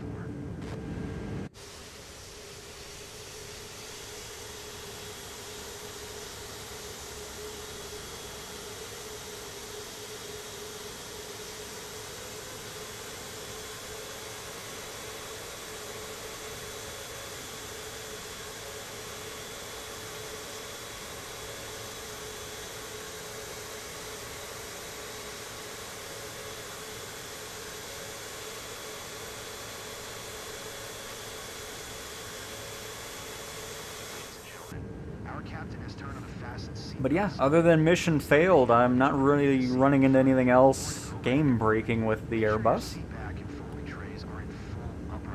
which is great to see. Carefully read the special instructions card located by your seat. A reminder that this is non-smoking flight, including the lavatories. If you have any questions, feel free to ask one of our attendants. Thank you. Ladies and gentlemen, please direct your attention to the monitors as we review emergency procedures. Well, minus the performance stuff I was talking about, but that's on every platform regarding any build. There are identified emergency exits on this aircraft. Look around and locate the exit closest to you. Should the cabin experience... But overall, it's doing alright. I mean, the landing was pretty smooth. It had the weird little juddering well before we landed over the water as it was loading stuff in. So I'd rather have that happen when you're not just close to the ground, because that's the most annoying thing. I'm so glad that thing's been kind of eliminated, because, oh, wow, that was always very annoying. Never really had that issue on PlayStation, because that's when already fixes were going in on PC and Xbox as well, which was really great to see. Change your cruise altitude, just open up the communication window, and then once you're up in the air, there'll be a lower, I'll show it when we see it, but it'll just say decrease your limit. Oh, here it is. See how we're...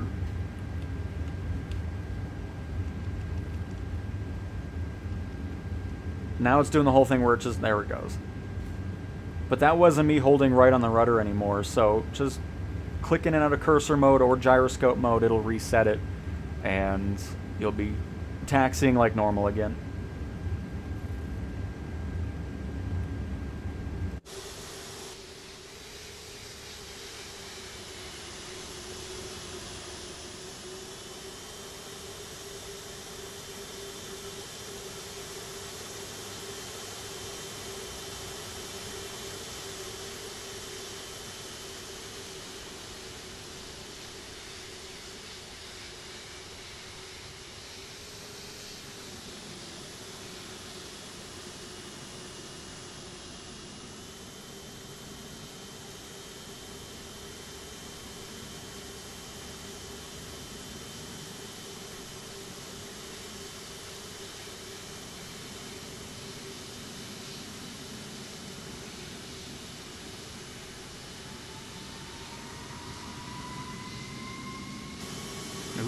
Somebody's taking off. An Embraer. Oh, a Sobo? Speaking of that. One. Let's get some Embraer airliners into the sim. That would be awesome. Everybody's always making just Boeing and Airbus. Not sure why Embraers are so rare. But the AI stuff needs to be fixed too. Whenever they get close to you, they just disappear. I'm not sure what happened recently, but it's been doing that for probably about a month or so, maybe a little bit more. It'd be nice to see that get fixed as well.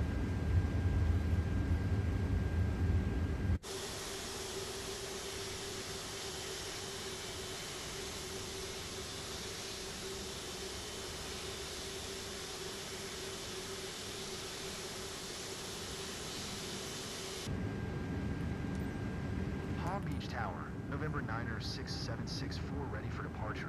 Runway 28 right, IFR. And thank you, Snow. November 9er 6. What are you looking forward to in the beta? Short runway. To be in the beta. Traffic is Embraer E190 on final. Oh, we got another Embraer? Oh. Hold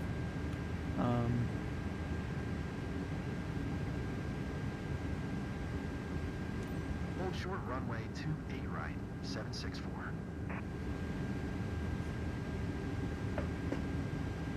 I don't know what he's doing, but it doesn't look like he's landing, so hopefully we get clearance to take off here shortly. They wouldn't have this Nintendo Switch 2 though, right? Probably not. I would 100% highly doubt this would ever get to the Switch. If I'm being honest. Oh, no, we're talking about you. Hello, where'd you come from? But yeah, I would fly these so much. I don't know what it is about them. I just like these Embraers. November 9er 6764. Altimeter tree 024 traffic is Embraer 190 on final. Cleared for takeoff, runway 28 right. Oh, we're just taking... Okay. I mean, he's right here, but okay. If you say we're good then. 6764.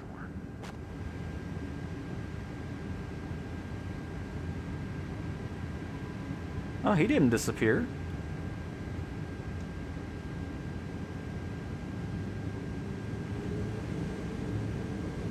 Nice.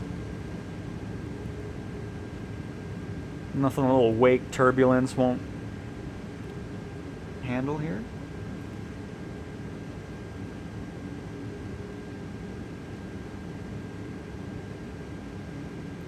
From Hawaii. Well, very nice.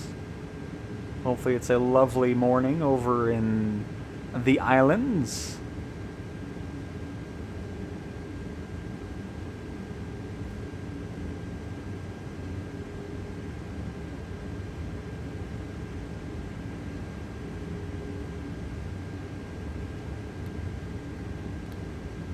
Sabir, it's all good. No worries at all. Happy to have you here at a live stream today.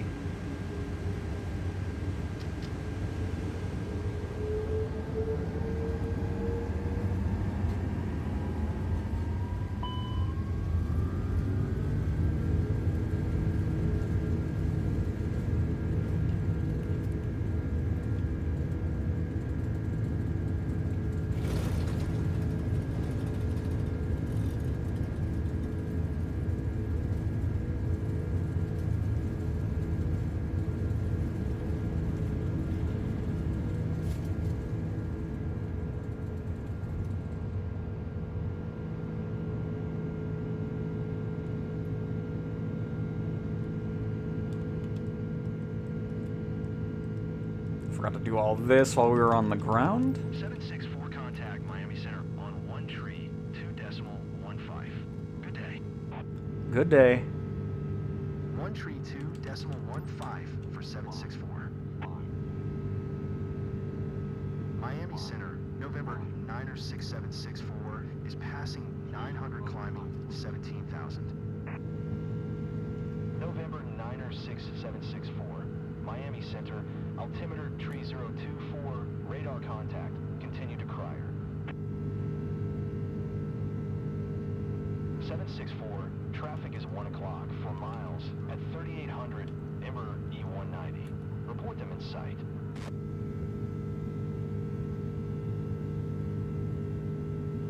There we go. There's an Embraer somewhere over here. I don't see anybody, but we'll just go ahead and say, yep, we saw you.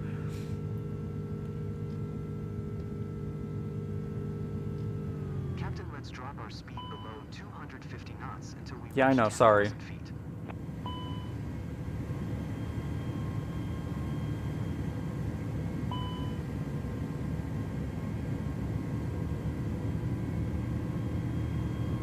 Really get our climb going up higher anyways. I don't know why I had it set at 2,000. Oops, not go that much. Oh, why did our autopilot disconnect? Excuse me.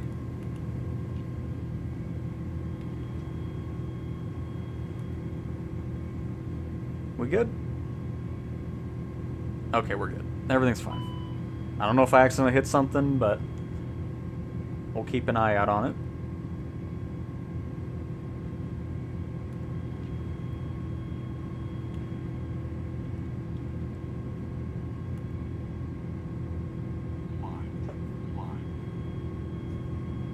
Oh, yep, I know why. Sorry, that was that was me. I had gyroscope mode still on. That's why it disconnected. Sorry, passengers. Always disconnect your gyroscope after you go into autopilot. So, yep, both those times that was me. Sorry, plane.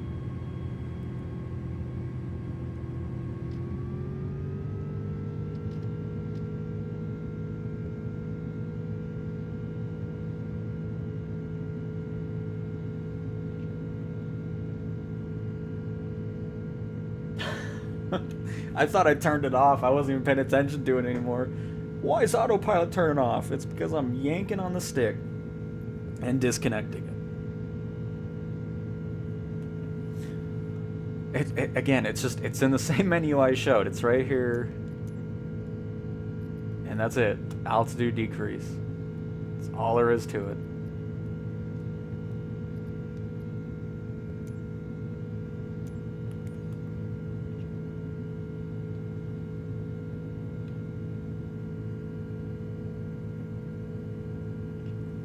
And as we talked about before, to get into nav mode, you want to see those 3 dashes and the dot. That means you're in nav mode as opposed to heading. That's why the plane is flying the flight plan all on its own and we're not dealing with it.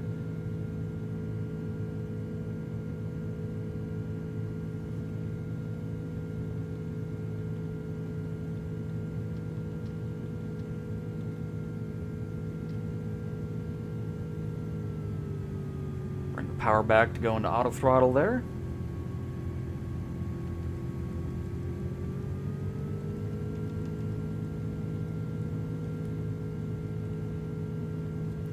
And on our way to the islands we go.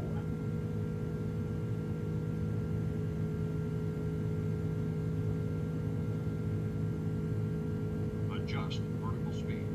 Adjust.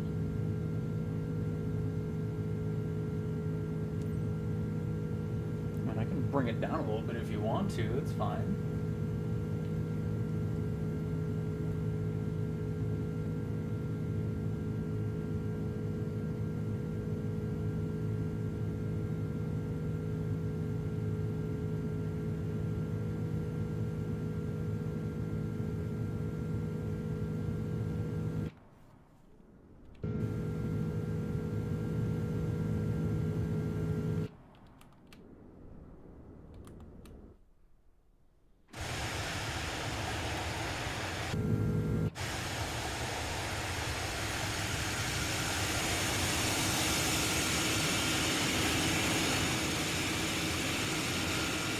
Forgot we left our camera down there.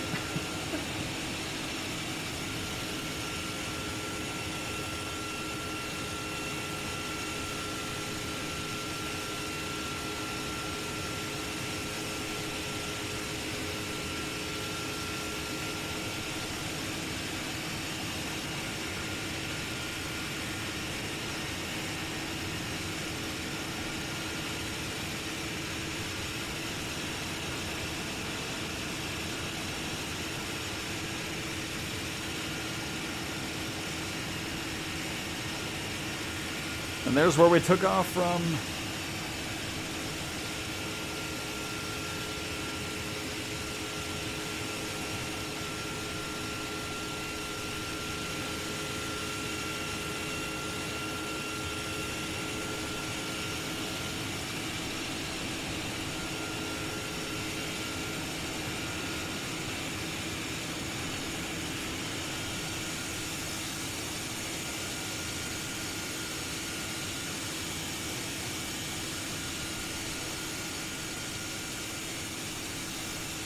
What's not loading?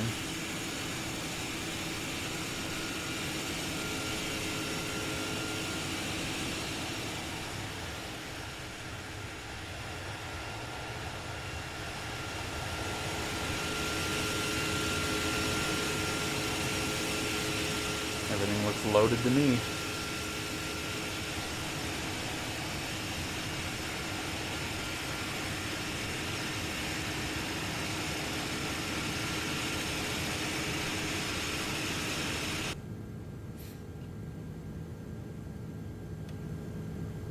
I have the ILS certificate in the 24 career mode. I don't understand why I'm not getting many landing approaches on ILS and RNAV. Depends on what airport you're going to.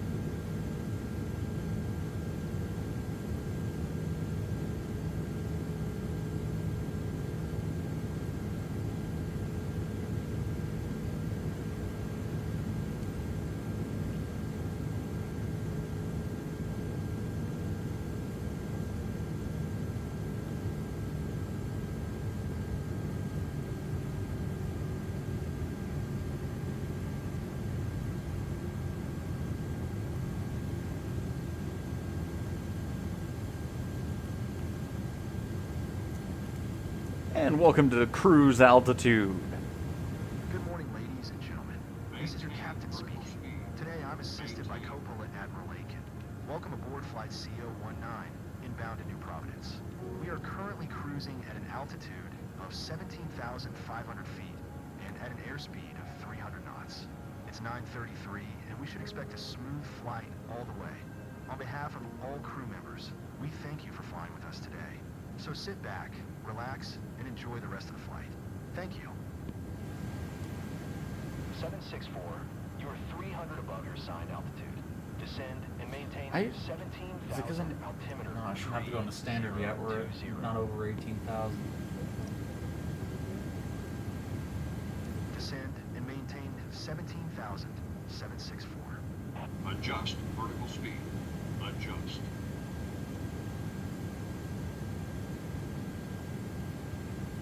Maintain vertical speed. Maintain. There we go. Just switch that up a little bit and we're good.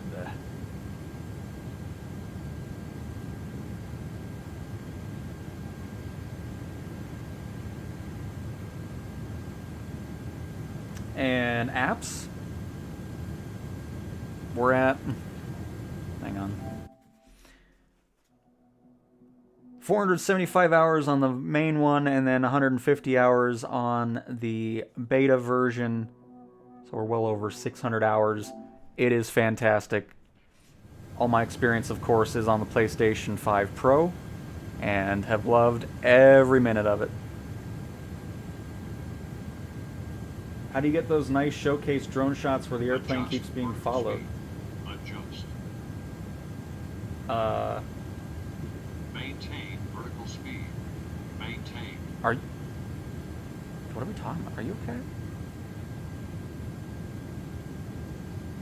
Anyways, that's just using the drone shot showcase camera. And then I always have it pretty much low for everything. And that's it. Because it's well below 10 pretty much for the settings. And then that lets you do that.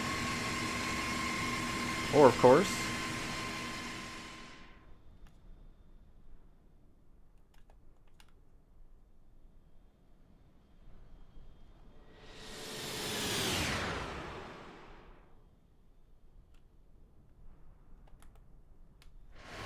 But if you want more specific showcase shots here, always like to do this. That way you don't have to do it manually. Just set it to drone lock mode.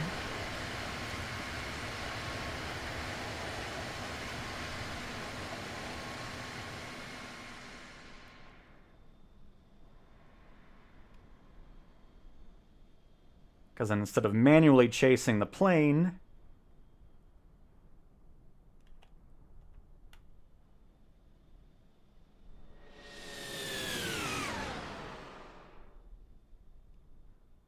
has a very short sound distance on this. 4 contact Miami Center on 1 tree, 4.2. Good day.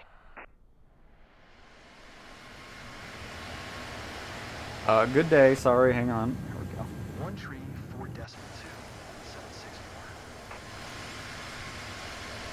Miami Center, November 96764, 17,000. November 9er 6764. Miami Center, altimeter tree 020. Radar contact, continue to help. That's why I always think it's funny that there are all these random paid add-ons to do other stuff with camera when people don't give the showcase camera enough credit for what you can actually do with it.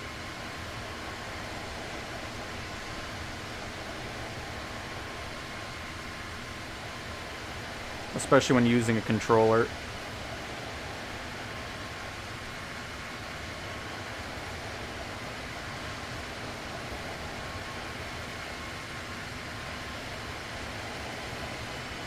Oh, we gotta turn. Hang on. Let me move it back a little bit.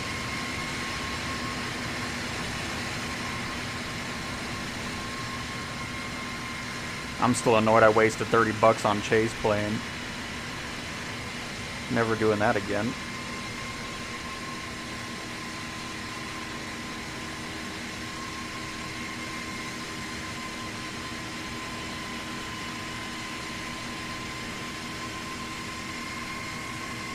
Well, to be fair, I would never buy it personally anyways. I just wanted to do it for a video, but I did not like it at all. I was like, I'm not going to make a video over this. Just not a fan of that thing.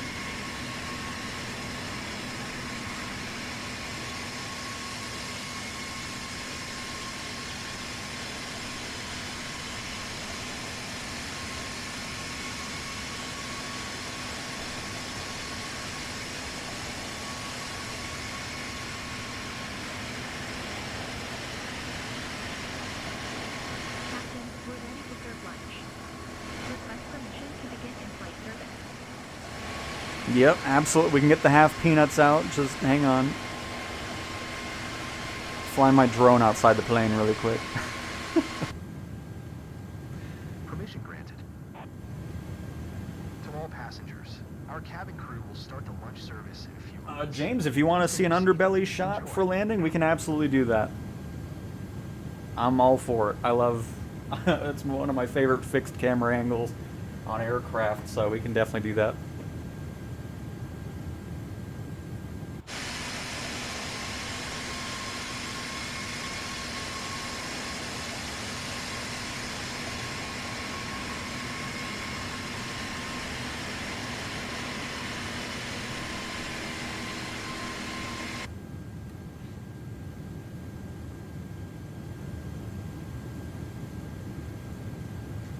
Nope, and I won't either, Heisenberg. I don't buy the camera add-ons. I don't buy night lighting add-ons. I don't buy the add-ons for specific airliner flights. I think that's the biggest waste of $5 each ever.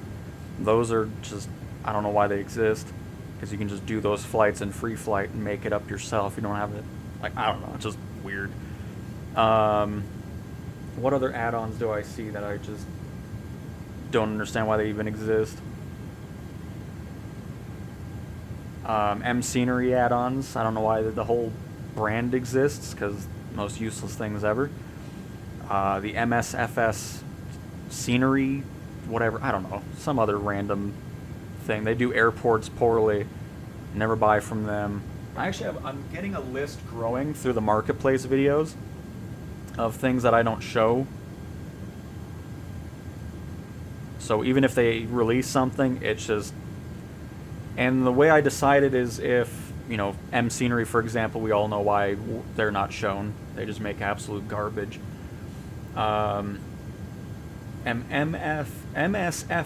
Scenery Builders is the airport I was talking about. Perfect Flight I got rid of. They use AI-generated thumbnails. Absolutely lazy work from them. Plus, they're the ones that make the random thing. Perfect Flight, too, I believe. They make these predetermined flights. It's like, why would anybody buy this? So, M Scenery, VA Systems, Dream Scenery, Perfect Flight, FSDG, MSFS Scenery Builders, and Captain Sim are no-shows on my Marketplace series. And the factors that go into it is just public opinion. If there's just a bunch of people that consistently do not like the products, I'm not going to bother showing it. If it's useless, in my own opinion, to the sim, like the lights at night and whatever else, I don't show that. And if it's a developer that constantly spams garbage in the Marketplace, I also don't want to show it either. Or if it just in general, the quality of the product continually looks bad just from the pictures throughout, they'll get dropped from the Marketplace show or videos as well, is kind of how I go through that.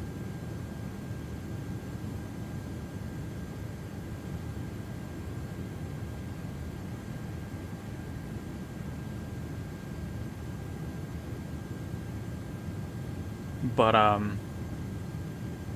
for example, like Captain Sim, if I continually get a bunch of comments like, oh, why are you showcasing that and all that stuff, I don't want to hear about it, so I just drop people that way too. It's just like, okay, I'm good.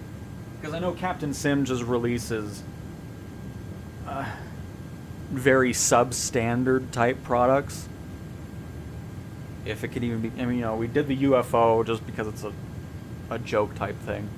But when it comes to the actual planes based off airliners or C-130s, the cockpits are never right. The detail on the outside can look great, but everything inside, it's just... So stuff like that is kind of how I decide to kick things out and not showcase certain products on the Marketplace. In case you were wondering how that all works.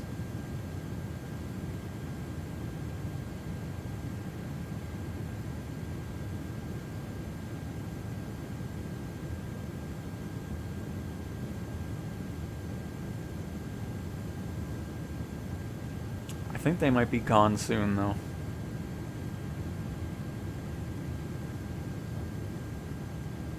But if they aren't, I hope we can block certain developers. That way they don't even show up at all. Because the Marketplace is going to be getting a bit of an overhaul in Sim Update 5, so we'll see what that entails. I haven't really gone into specifics with it.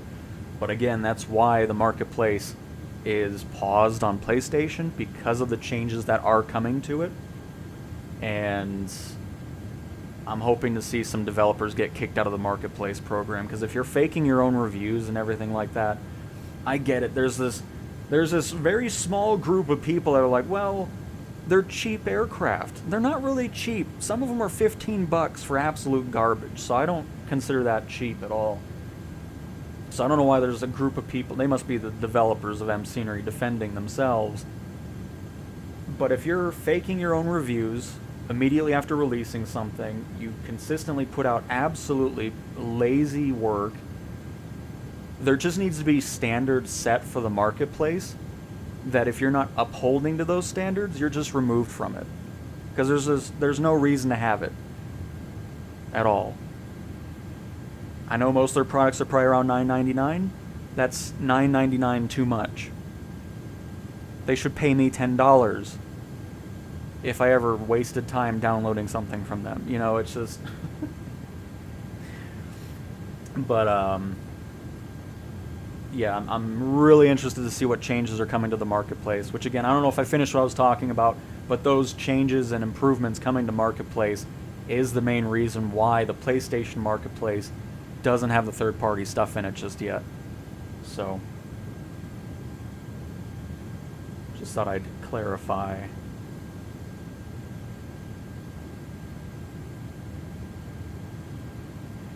And British Airways, what route is what? The route we're doing right now? We are heading from Palm Springs International Airport in Florida down to Whatever this one is. Linden Pindling International.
Because for me, the thing because, you know, since flying flight sim since 2020,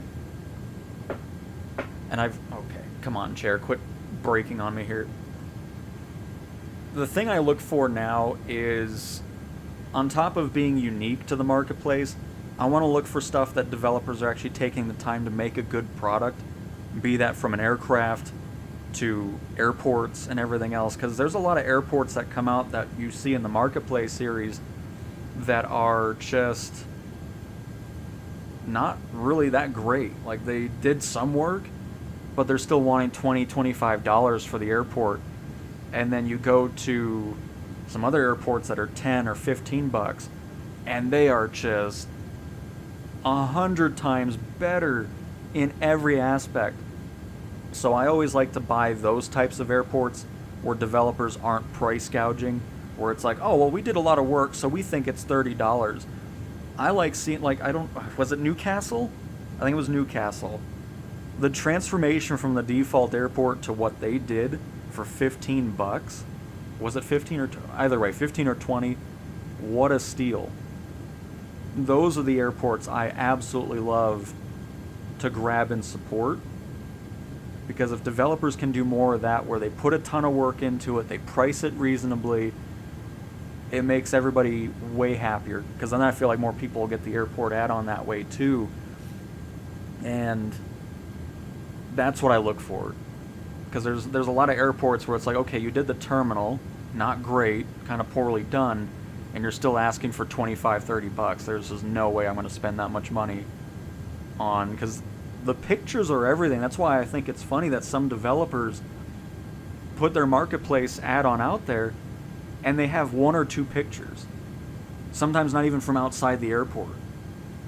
Which, to me, the thing I first think about when I see that is, okay, A, your airport must suck, or you didn't really do anything.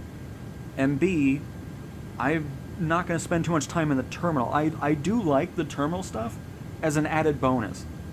If the airport itself looks tremendous and actually looks comparable to its real-world counterpart, that's the biggest thing for me. But if you do the terminal alongside of a great airport and all the hangars and terminal and all that, then I'm okay with the interior design part. But if you make your airport add-on all about the interior of the terminal as opposed to working on the hangars, the control tower, the outside of the terminal, jetways and everything, that immediately makes me have zero interest in your add-on.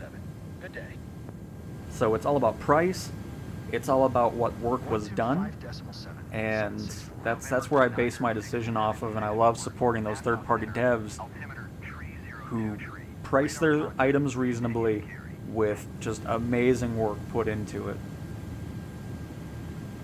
Which is why I very much enjoy doing that marketplace series now and showcasing that work.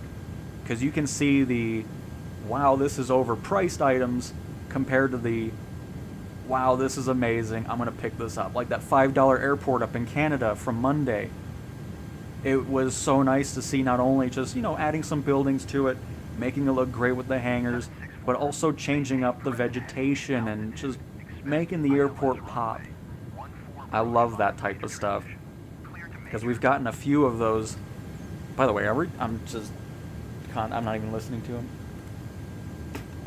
Maintain present heading and altitude. We're gonna get our descent.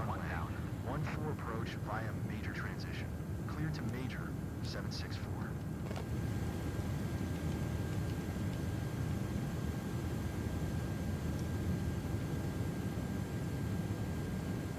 And bring our speed down to 200.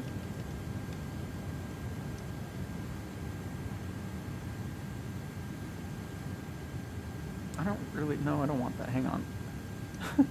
I don't want a manual.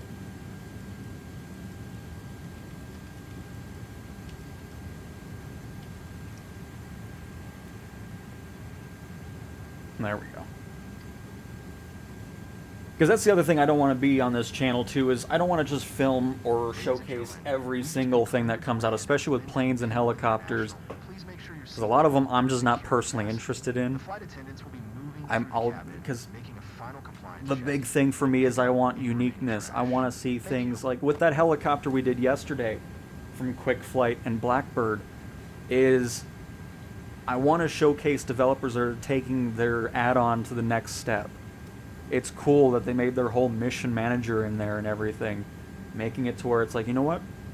I want to defend this certain area from the tanks or boats or ships, whatever it spawns in randomly, and then going back to refuel and rearm, and you know, it's cool to showcase that stuff.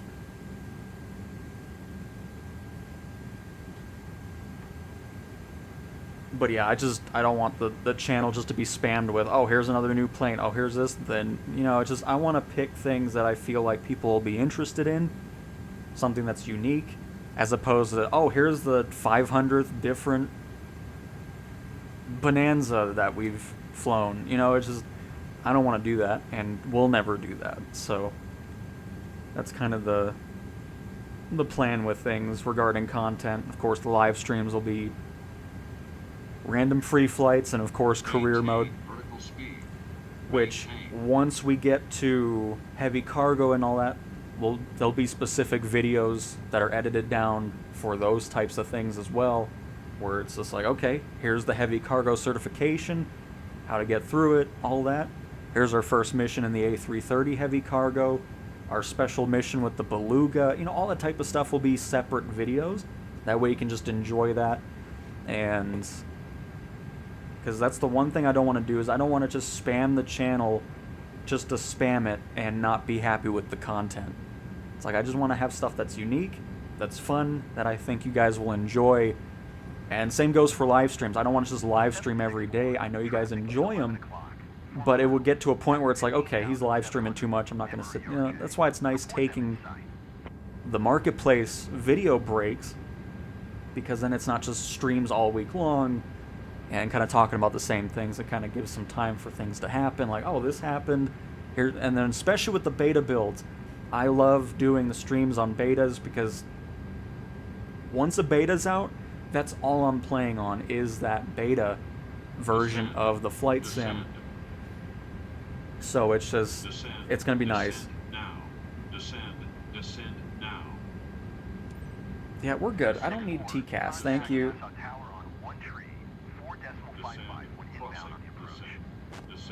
Crossing, descend. Uh-huh. Tower on 1 tree, 4.55, 764. Nassau Tower, November 96764. Tree 4 miles northwest. And John, hello, hello! And Robin just joined. Where are we flying to? We're flying to some island. I forgot. I always forget the islands over here. Altimeter tree 02 tree. Cleared ILS runway 14 approach. Cleared ILS It runway is 14 approach. 764. Nassau. That's where we're heading into.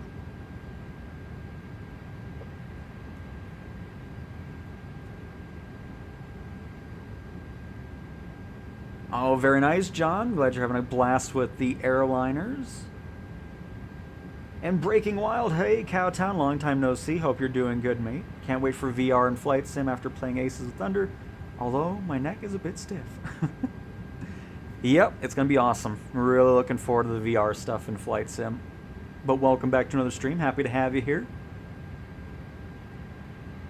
It's sometime this month for Sim Update 5's beta. No specific date. How would you feel about an update that has different regulations and communications for military aircraft?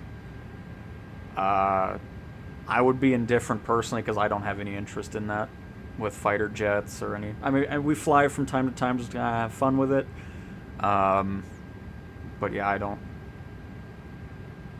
really particularly enjoy flying them in Flight Sim. I'm all about general aviation, private jets, and more so airliners. Mainly in career mode for the airliners, though. I don't really fly these outside of it.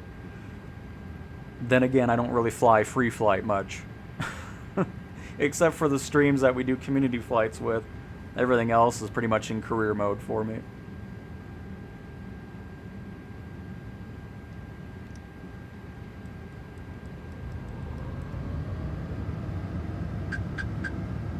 I'm gonna do a little circle here.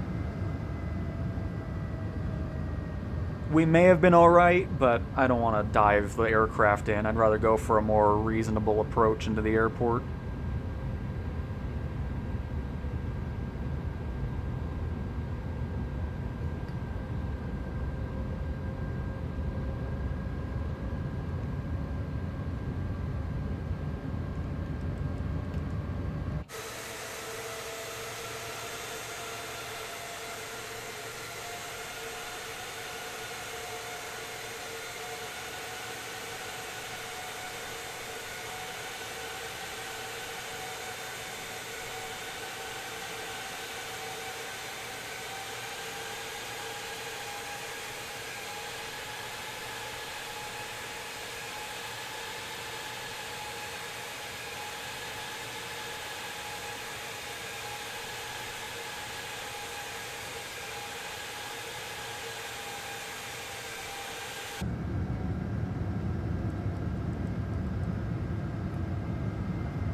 But yeah, still, other than the mission fail thing, if you don't do the pushback, I'm going to test it out really quick after we finish this mission.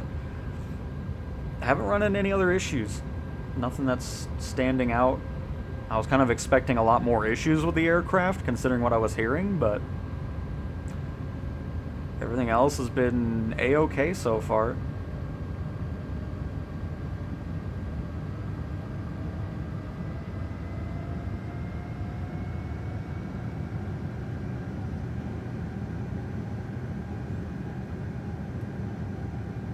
Exactly, Robin.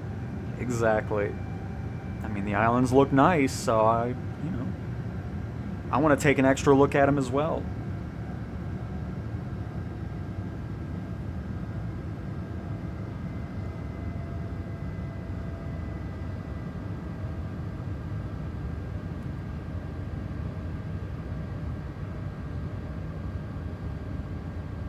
So we'll just head north for a little bit longer here.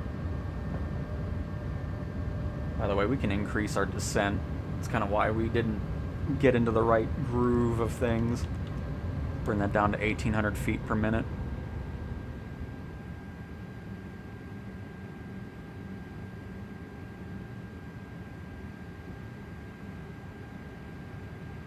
Our spoilers are armed already, so we're good on that.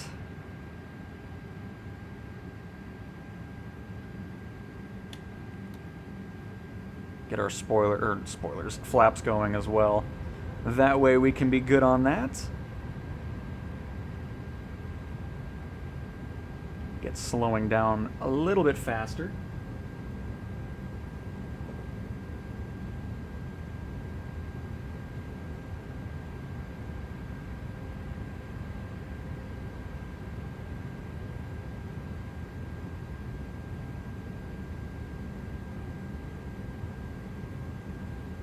And then hopefully have another great landing like the first time.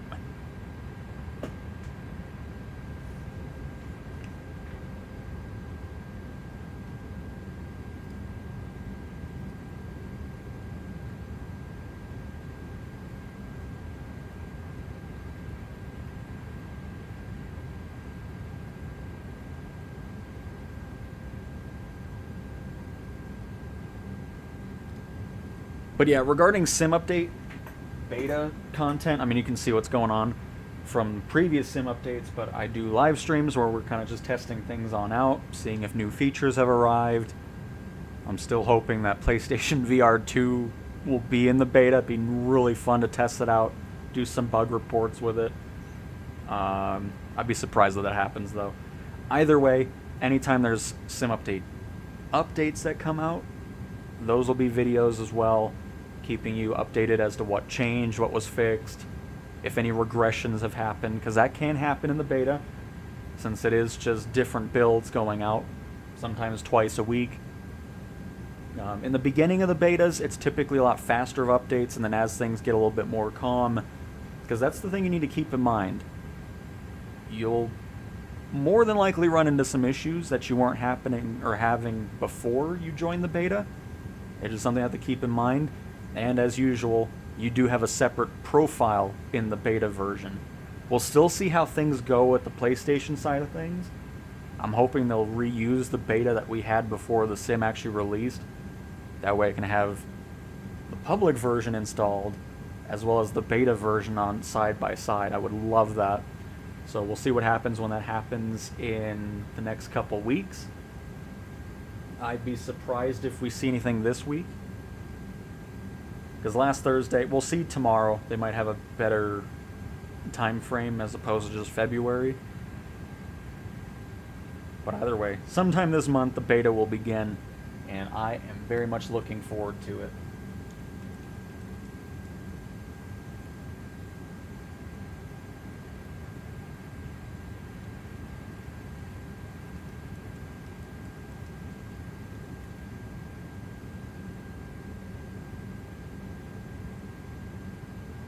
Alright, see you later, John.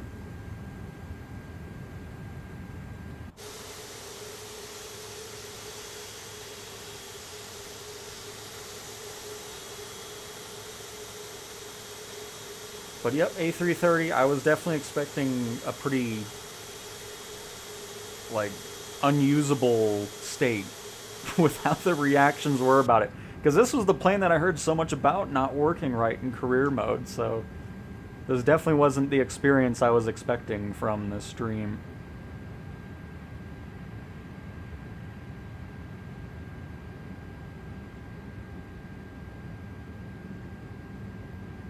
Because literally the only issue we had was the mission failed stuff at the beginning of the mission without the pushback.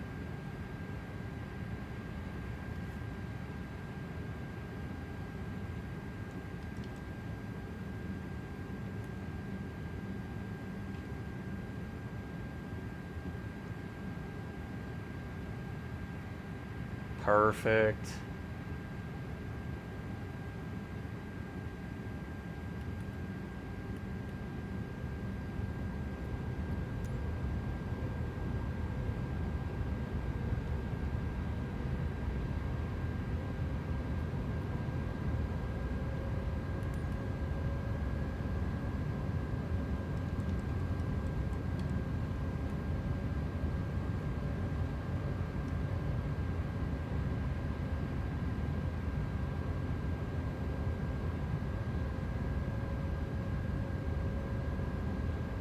Hey Kyle! Came into the video late. I just bought the PSVR 2 a couple days ago. It's awesome. Super stoked for the VR update and flights. It really, I mean, I'm very impressed with the PSVR 2 headset. I'm surprised it's not talked about more. I feel like it will be once Flight Sim does get the VR stuff, because I'm really excited to see what that experience is going to be like. Can't wait for that. But I'm glad you're enjoying the headset, Kyle, and welcome to the stream. Happy to have you here.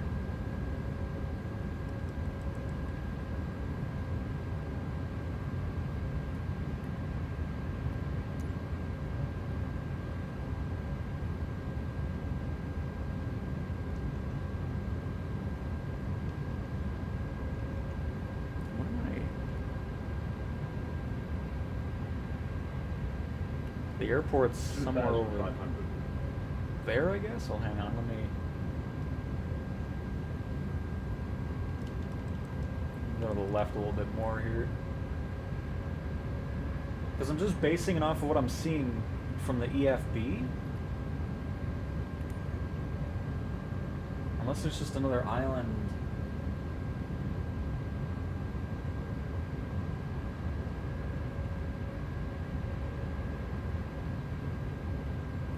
What am I looking at? Like, I'm just confused what I'm looking at here.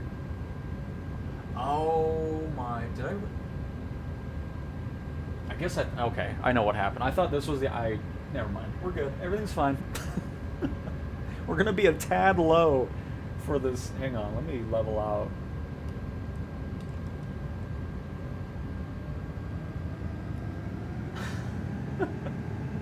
This whole time I thought that was our island. It wasn't. Oops. We had plenty of time to descend then, folks. I was looking at the complete wrong island. Excellent. So let us fly at 1,000 feet above the ocean. Oops. Yeah, I totally thought this was our island. That's why we did the circle over here. We didn't have to.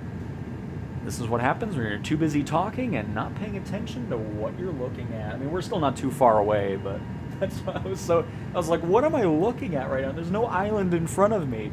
It's way over there.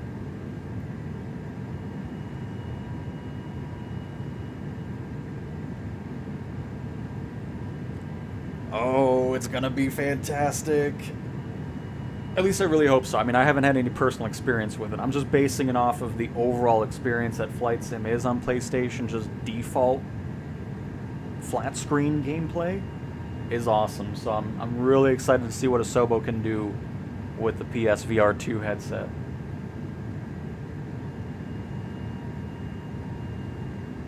I mean, I do enjoy it as well, James. You know, not everything can just go swimmingly and smooth all the time. May as well have a little bit of fun with it. Because that's another thing I find boring, is if everything is taken to a T realism, I find that boring. So...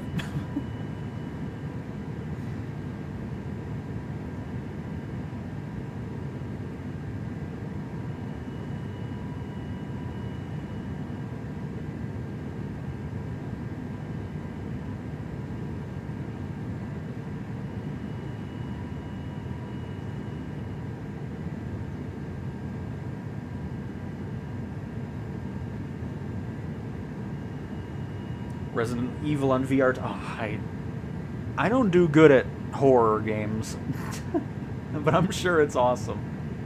Very nice, Heisenberg. But yeah, horror games are not my thing.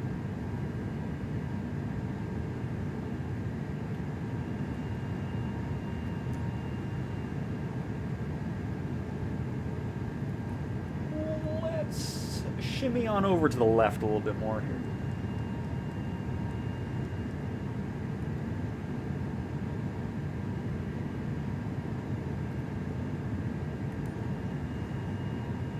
I'm still hoping SCS software will support PSVR 2 as well. I'd love to go in American and Euro Truck Sim in VR. That'd be awesome.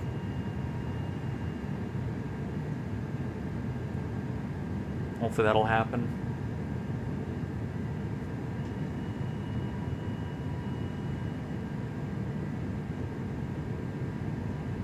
Was flying a short 30-minute ferry mission in career mode and didn't have any issues with the flight, and the landing was good, and I was taxiing to my parking spot and I got a message.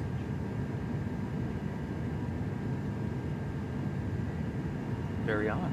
But Gran Turismo 7 is awesome. I bought that just because I got the headset. Wanted to kind of dabble into a little bit of VR.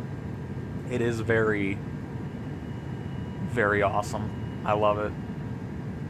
Because I've done VR before with the Quest stuff, like I said before, but the PSVR 2 is my favorite. It's nice and comfortable to wear. I mean, it looks awesome. Really happy I picked that up. And really happy that Flight Sim is going to support that platform as well.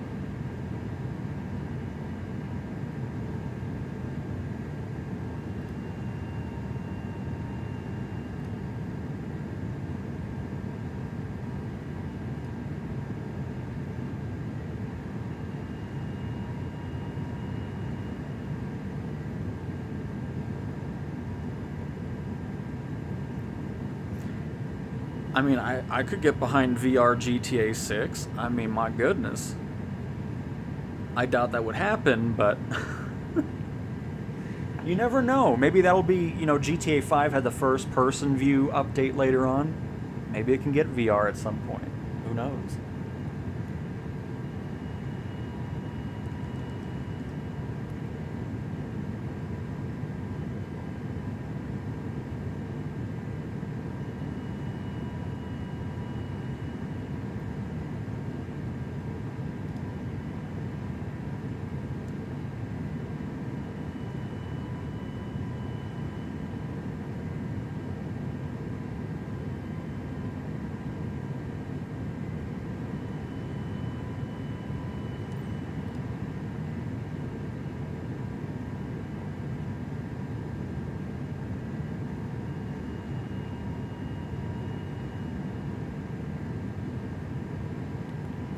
Alright, so let's go ahead and break out of autopilot here.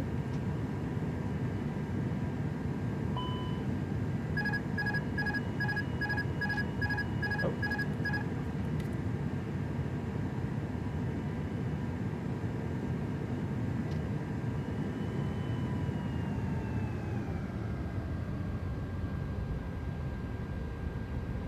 Alright, we should be good on our flaps this time.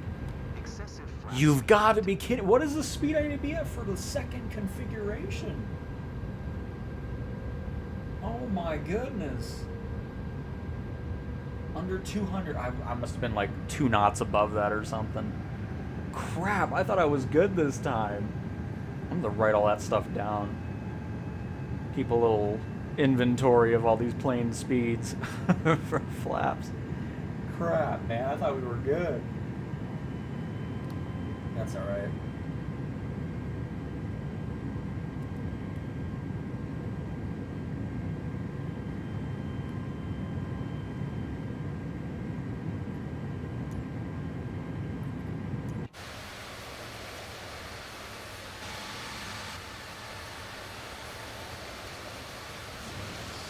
Oh, this is not a centered camera here, is it? It looks angled to the right. Weird.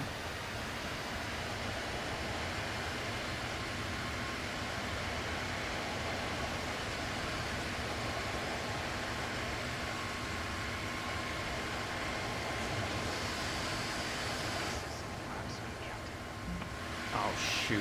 Okay, I might not be able to... I didn't realize I gave it that much speed here.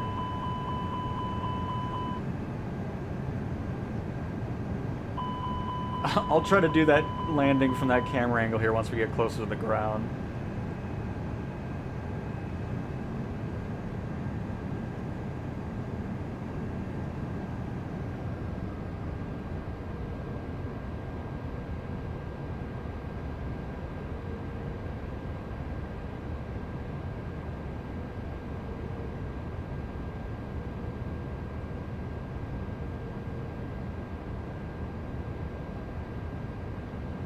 Oh no, it's not a bug. I'm extending the flaps too early. Just barely early.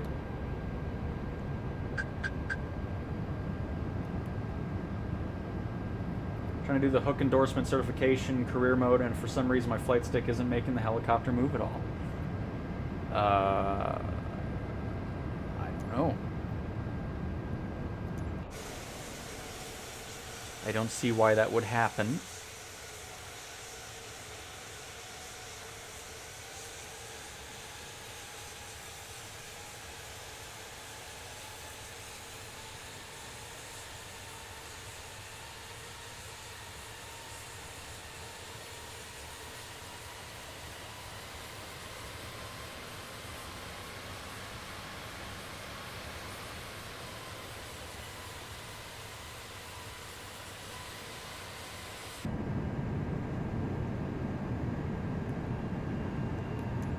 Where are we landing? Runway 14.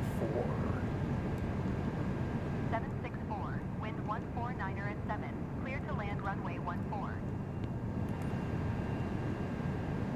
Clear to land runway 764.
All right.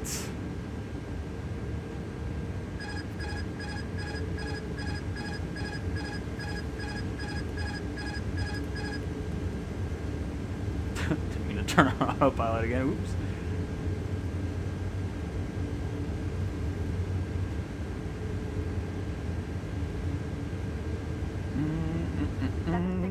Contact ground on 121.7.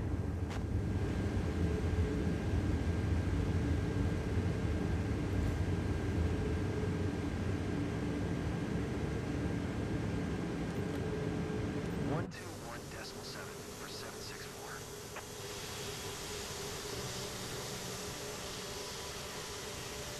Nassau ground, November 9 or 6. Thank you, Supernova Request taxi. and James. November 9 or 6, 764. It's always a bit worrying doing that camera angle because you're just trying to maintain. You don't want to go too fast with the speed because overspeed, and you don't want to go too slow and stall out. But always makes it a little bit more exciting. I love that camera angle, anyways. Taxiway. It always looks so nice. Hotel 2, 764. All passengers, we have not reached the gate yet. Please remain seated until the captain turns off the fasten seatbelt sign. Oh, there's a forklift behind us.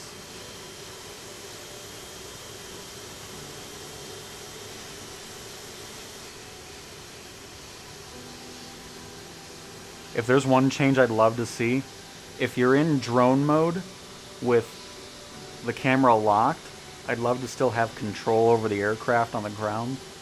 It'd be nice to get that shot going where you just see the plane turning.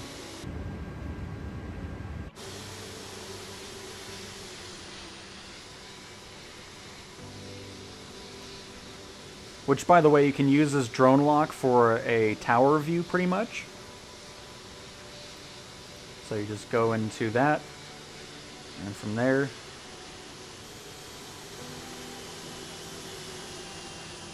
tower's somewhere over here. Here, let's just pretend the tower's over here. Turn off follow mode. Zoom it in a little bit. And you get a tower view, just with the default showcase camera.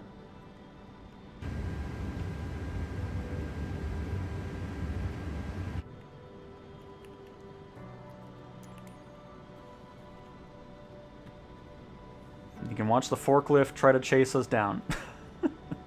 Hey, got a ATR over there. Is career mode better than free flight? Yeah, no doubt about it.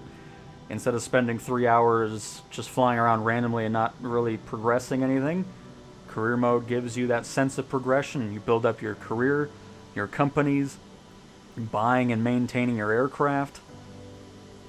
It's awesome, and really looking forward to seeing what Asobo does in the future with this mode, which I'm hoping we'll start seeing a bit of that with Sim Update 5's beta.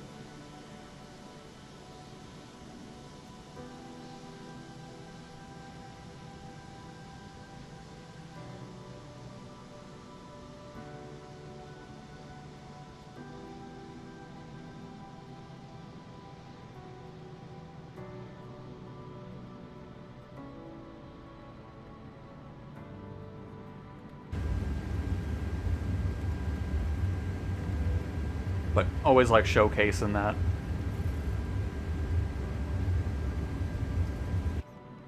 Because people don't give the camera controls that are default enough credit.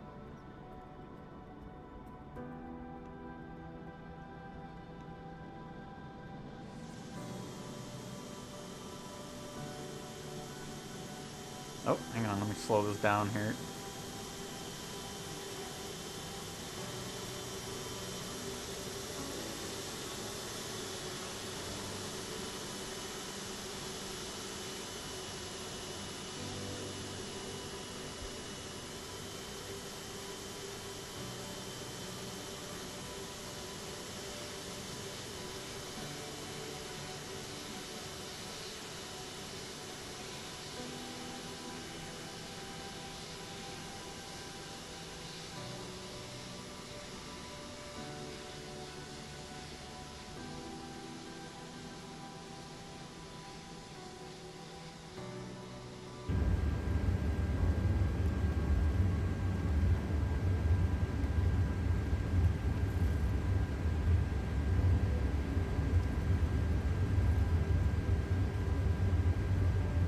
but very, very awesome.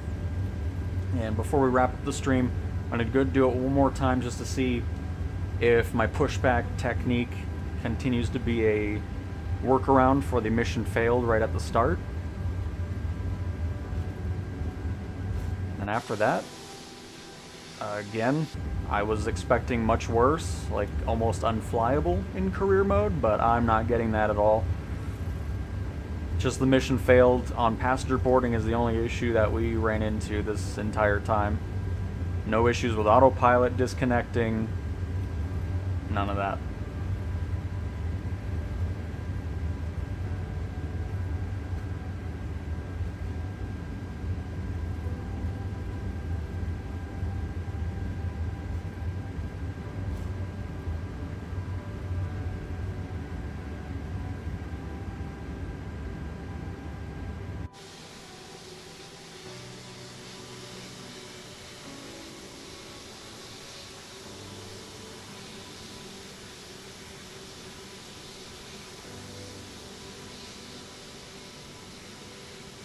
I mean, you can just turn on Spotify or whatever and on the PlayStation stuff and just have that playing over the game audio, I'm pretty sure.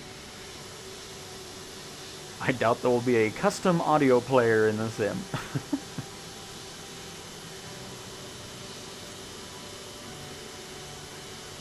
was a tight landing, Captain, but you got the job done.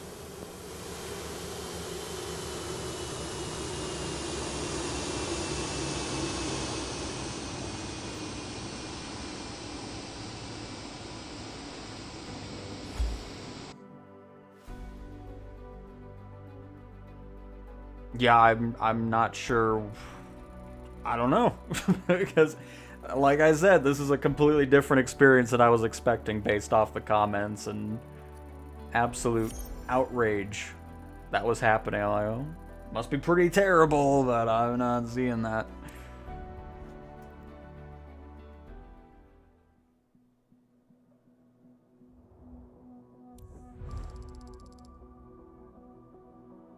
Ooh. What the heck is this payout?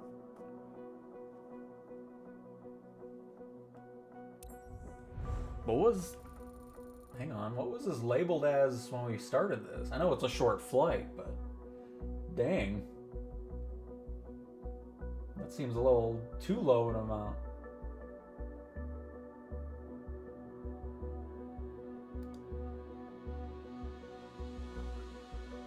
Oh no, okay. I just picked poorly. It was a very low payout. 484,000 credits. Okay. Just wanted to make sure it wasn't the career mode just all of a sudden give me a low a low amount. That's alright. Not too worried about it. I was just kind of testing this out. So let me do one more test on my pushback technique and see if it can continue to be a workaround for the mission failed thing here. Havana.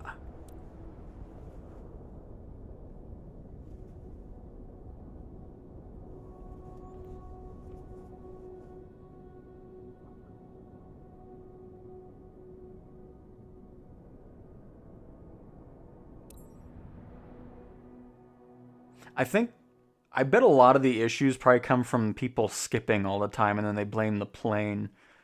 Because, I mean, there's just things that can happen with skip. Sometimes it'll work fine, other times it'll cause some issues. But see how the plane is in the ground a little bit? The nose gears kind of glitch through? I think that's the reason why that happens. So, we'll just try. Hopefully we can actually get the staircase here again. Because the last mission, it just auto went to skip to taxi since there was no ground units. Or ground personnel, not ground units. This is not an RTS game. We need more tanks.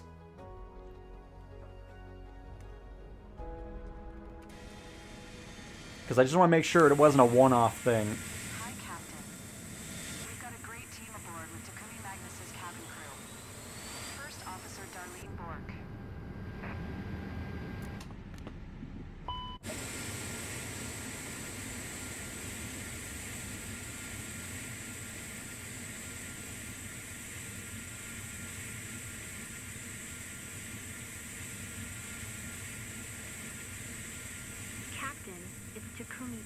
pursuer.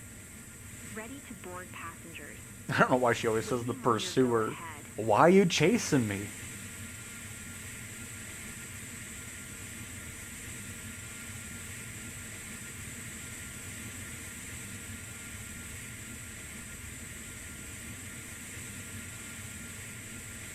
Nassau ground. November 9er 6764. Could you please get the passengers on board? November 9er 6764. The jetway is going to connect it.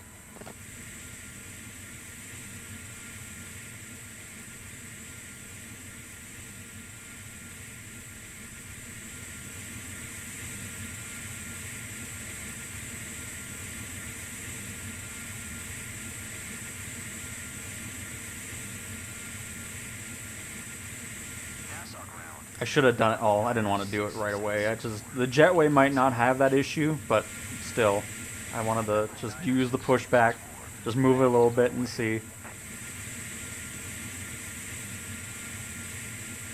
Nassau ground. November 9er 6764. Could you please send a catering truck? November 9er 6764. Not a multi-flight mission. Nope, just a mission at the same airport we just took off from, and funny enough, where we parked. So it kind of worked out perfectly, but no, it's not a multi-mission. So, yep, no mission failed there. Oh, here, actually, let's just... I'll let it go through, because I want to see... IFR to Marty. Ready to copy. And since we moved back a little bit, it's not fully connected, but it's still loading passengers in. Marty Airport. 532 departure. Nico transition. Runway Because before I leave, I just want to make sure it doesn't get... Because I've seen people say passengers only get to 97% and stuff like that. So I just want to see if it fully loads correctly.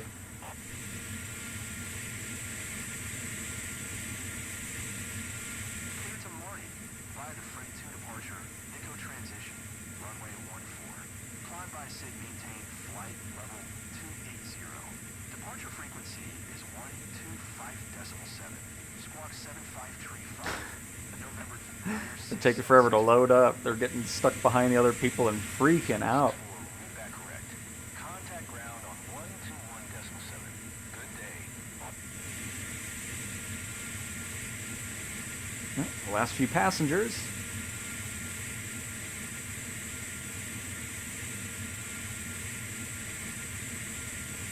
I just don't use a skip feature anyways, because I just don't feel like rushing through everything.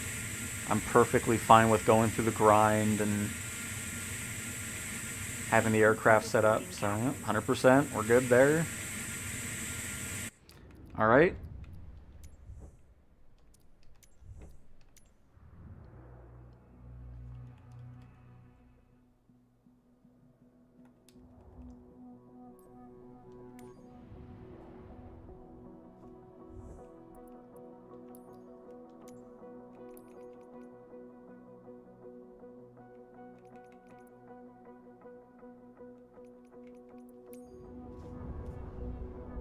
If it puts us back on a jetway, I'm not going to move the aircraft just to see if that same issue happens at the jetway. Because now we know it works with the pushback trick. So we'll see if...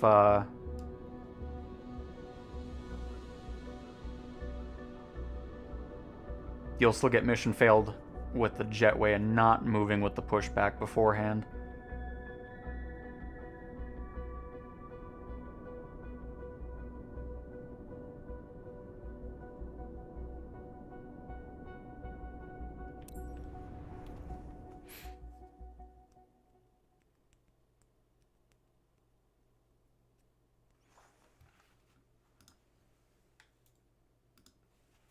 I think I'm going to rename this stream to "Is the A330 actually broken in career mode?" ? Because let's see, where did it put us? Are we at a jetway?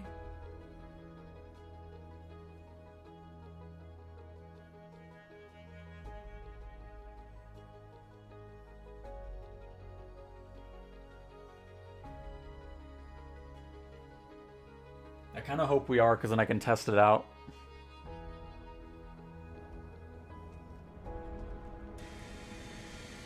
Okay, perfect. We are. So I'm going to turn off the engine again because it doesn't need to be on. Let's make this flight to Dallas FT worth a great experience. And I'm not going to do the pushback. I'm not going to move the plane. We're going to just do with where it's started at. And I'll be surprised if it moves on and doesn't mission fail us.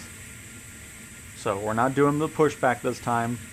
We're leaving the plane in the state it was when it loaded in. So let's see if a mission fails us.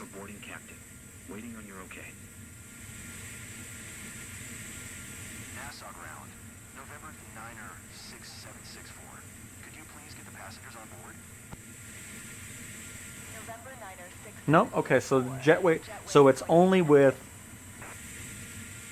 the stairs and bus. So if you're not at a jetway, do the pushback and you'll be good to go. NASA ground, November 9er 6764. Cool. Could you please send baggage? November 9er 6764. Well, alright, there we go.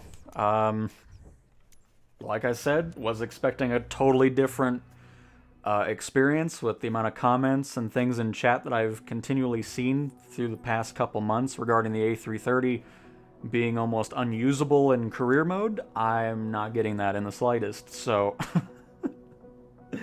yeah. Hope you guys enjoyed another stream in Microsoft Flight Simulator 2024's career mode. Awesome having the A330 for the first time, finally. I mean, my goodness. It looks awesome in that hangar back there. So, with that being said, thank you guys so much for watching, and I will talk to you guys next time. See ya.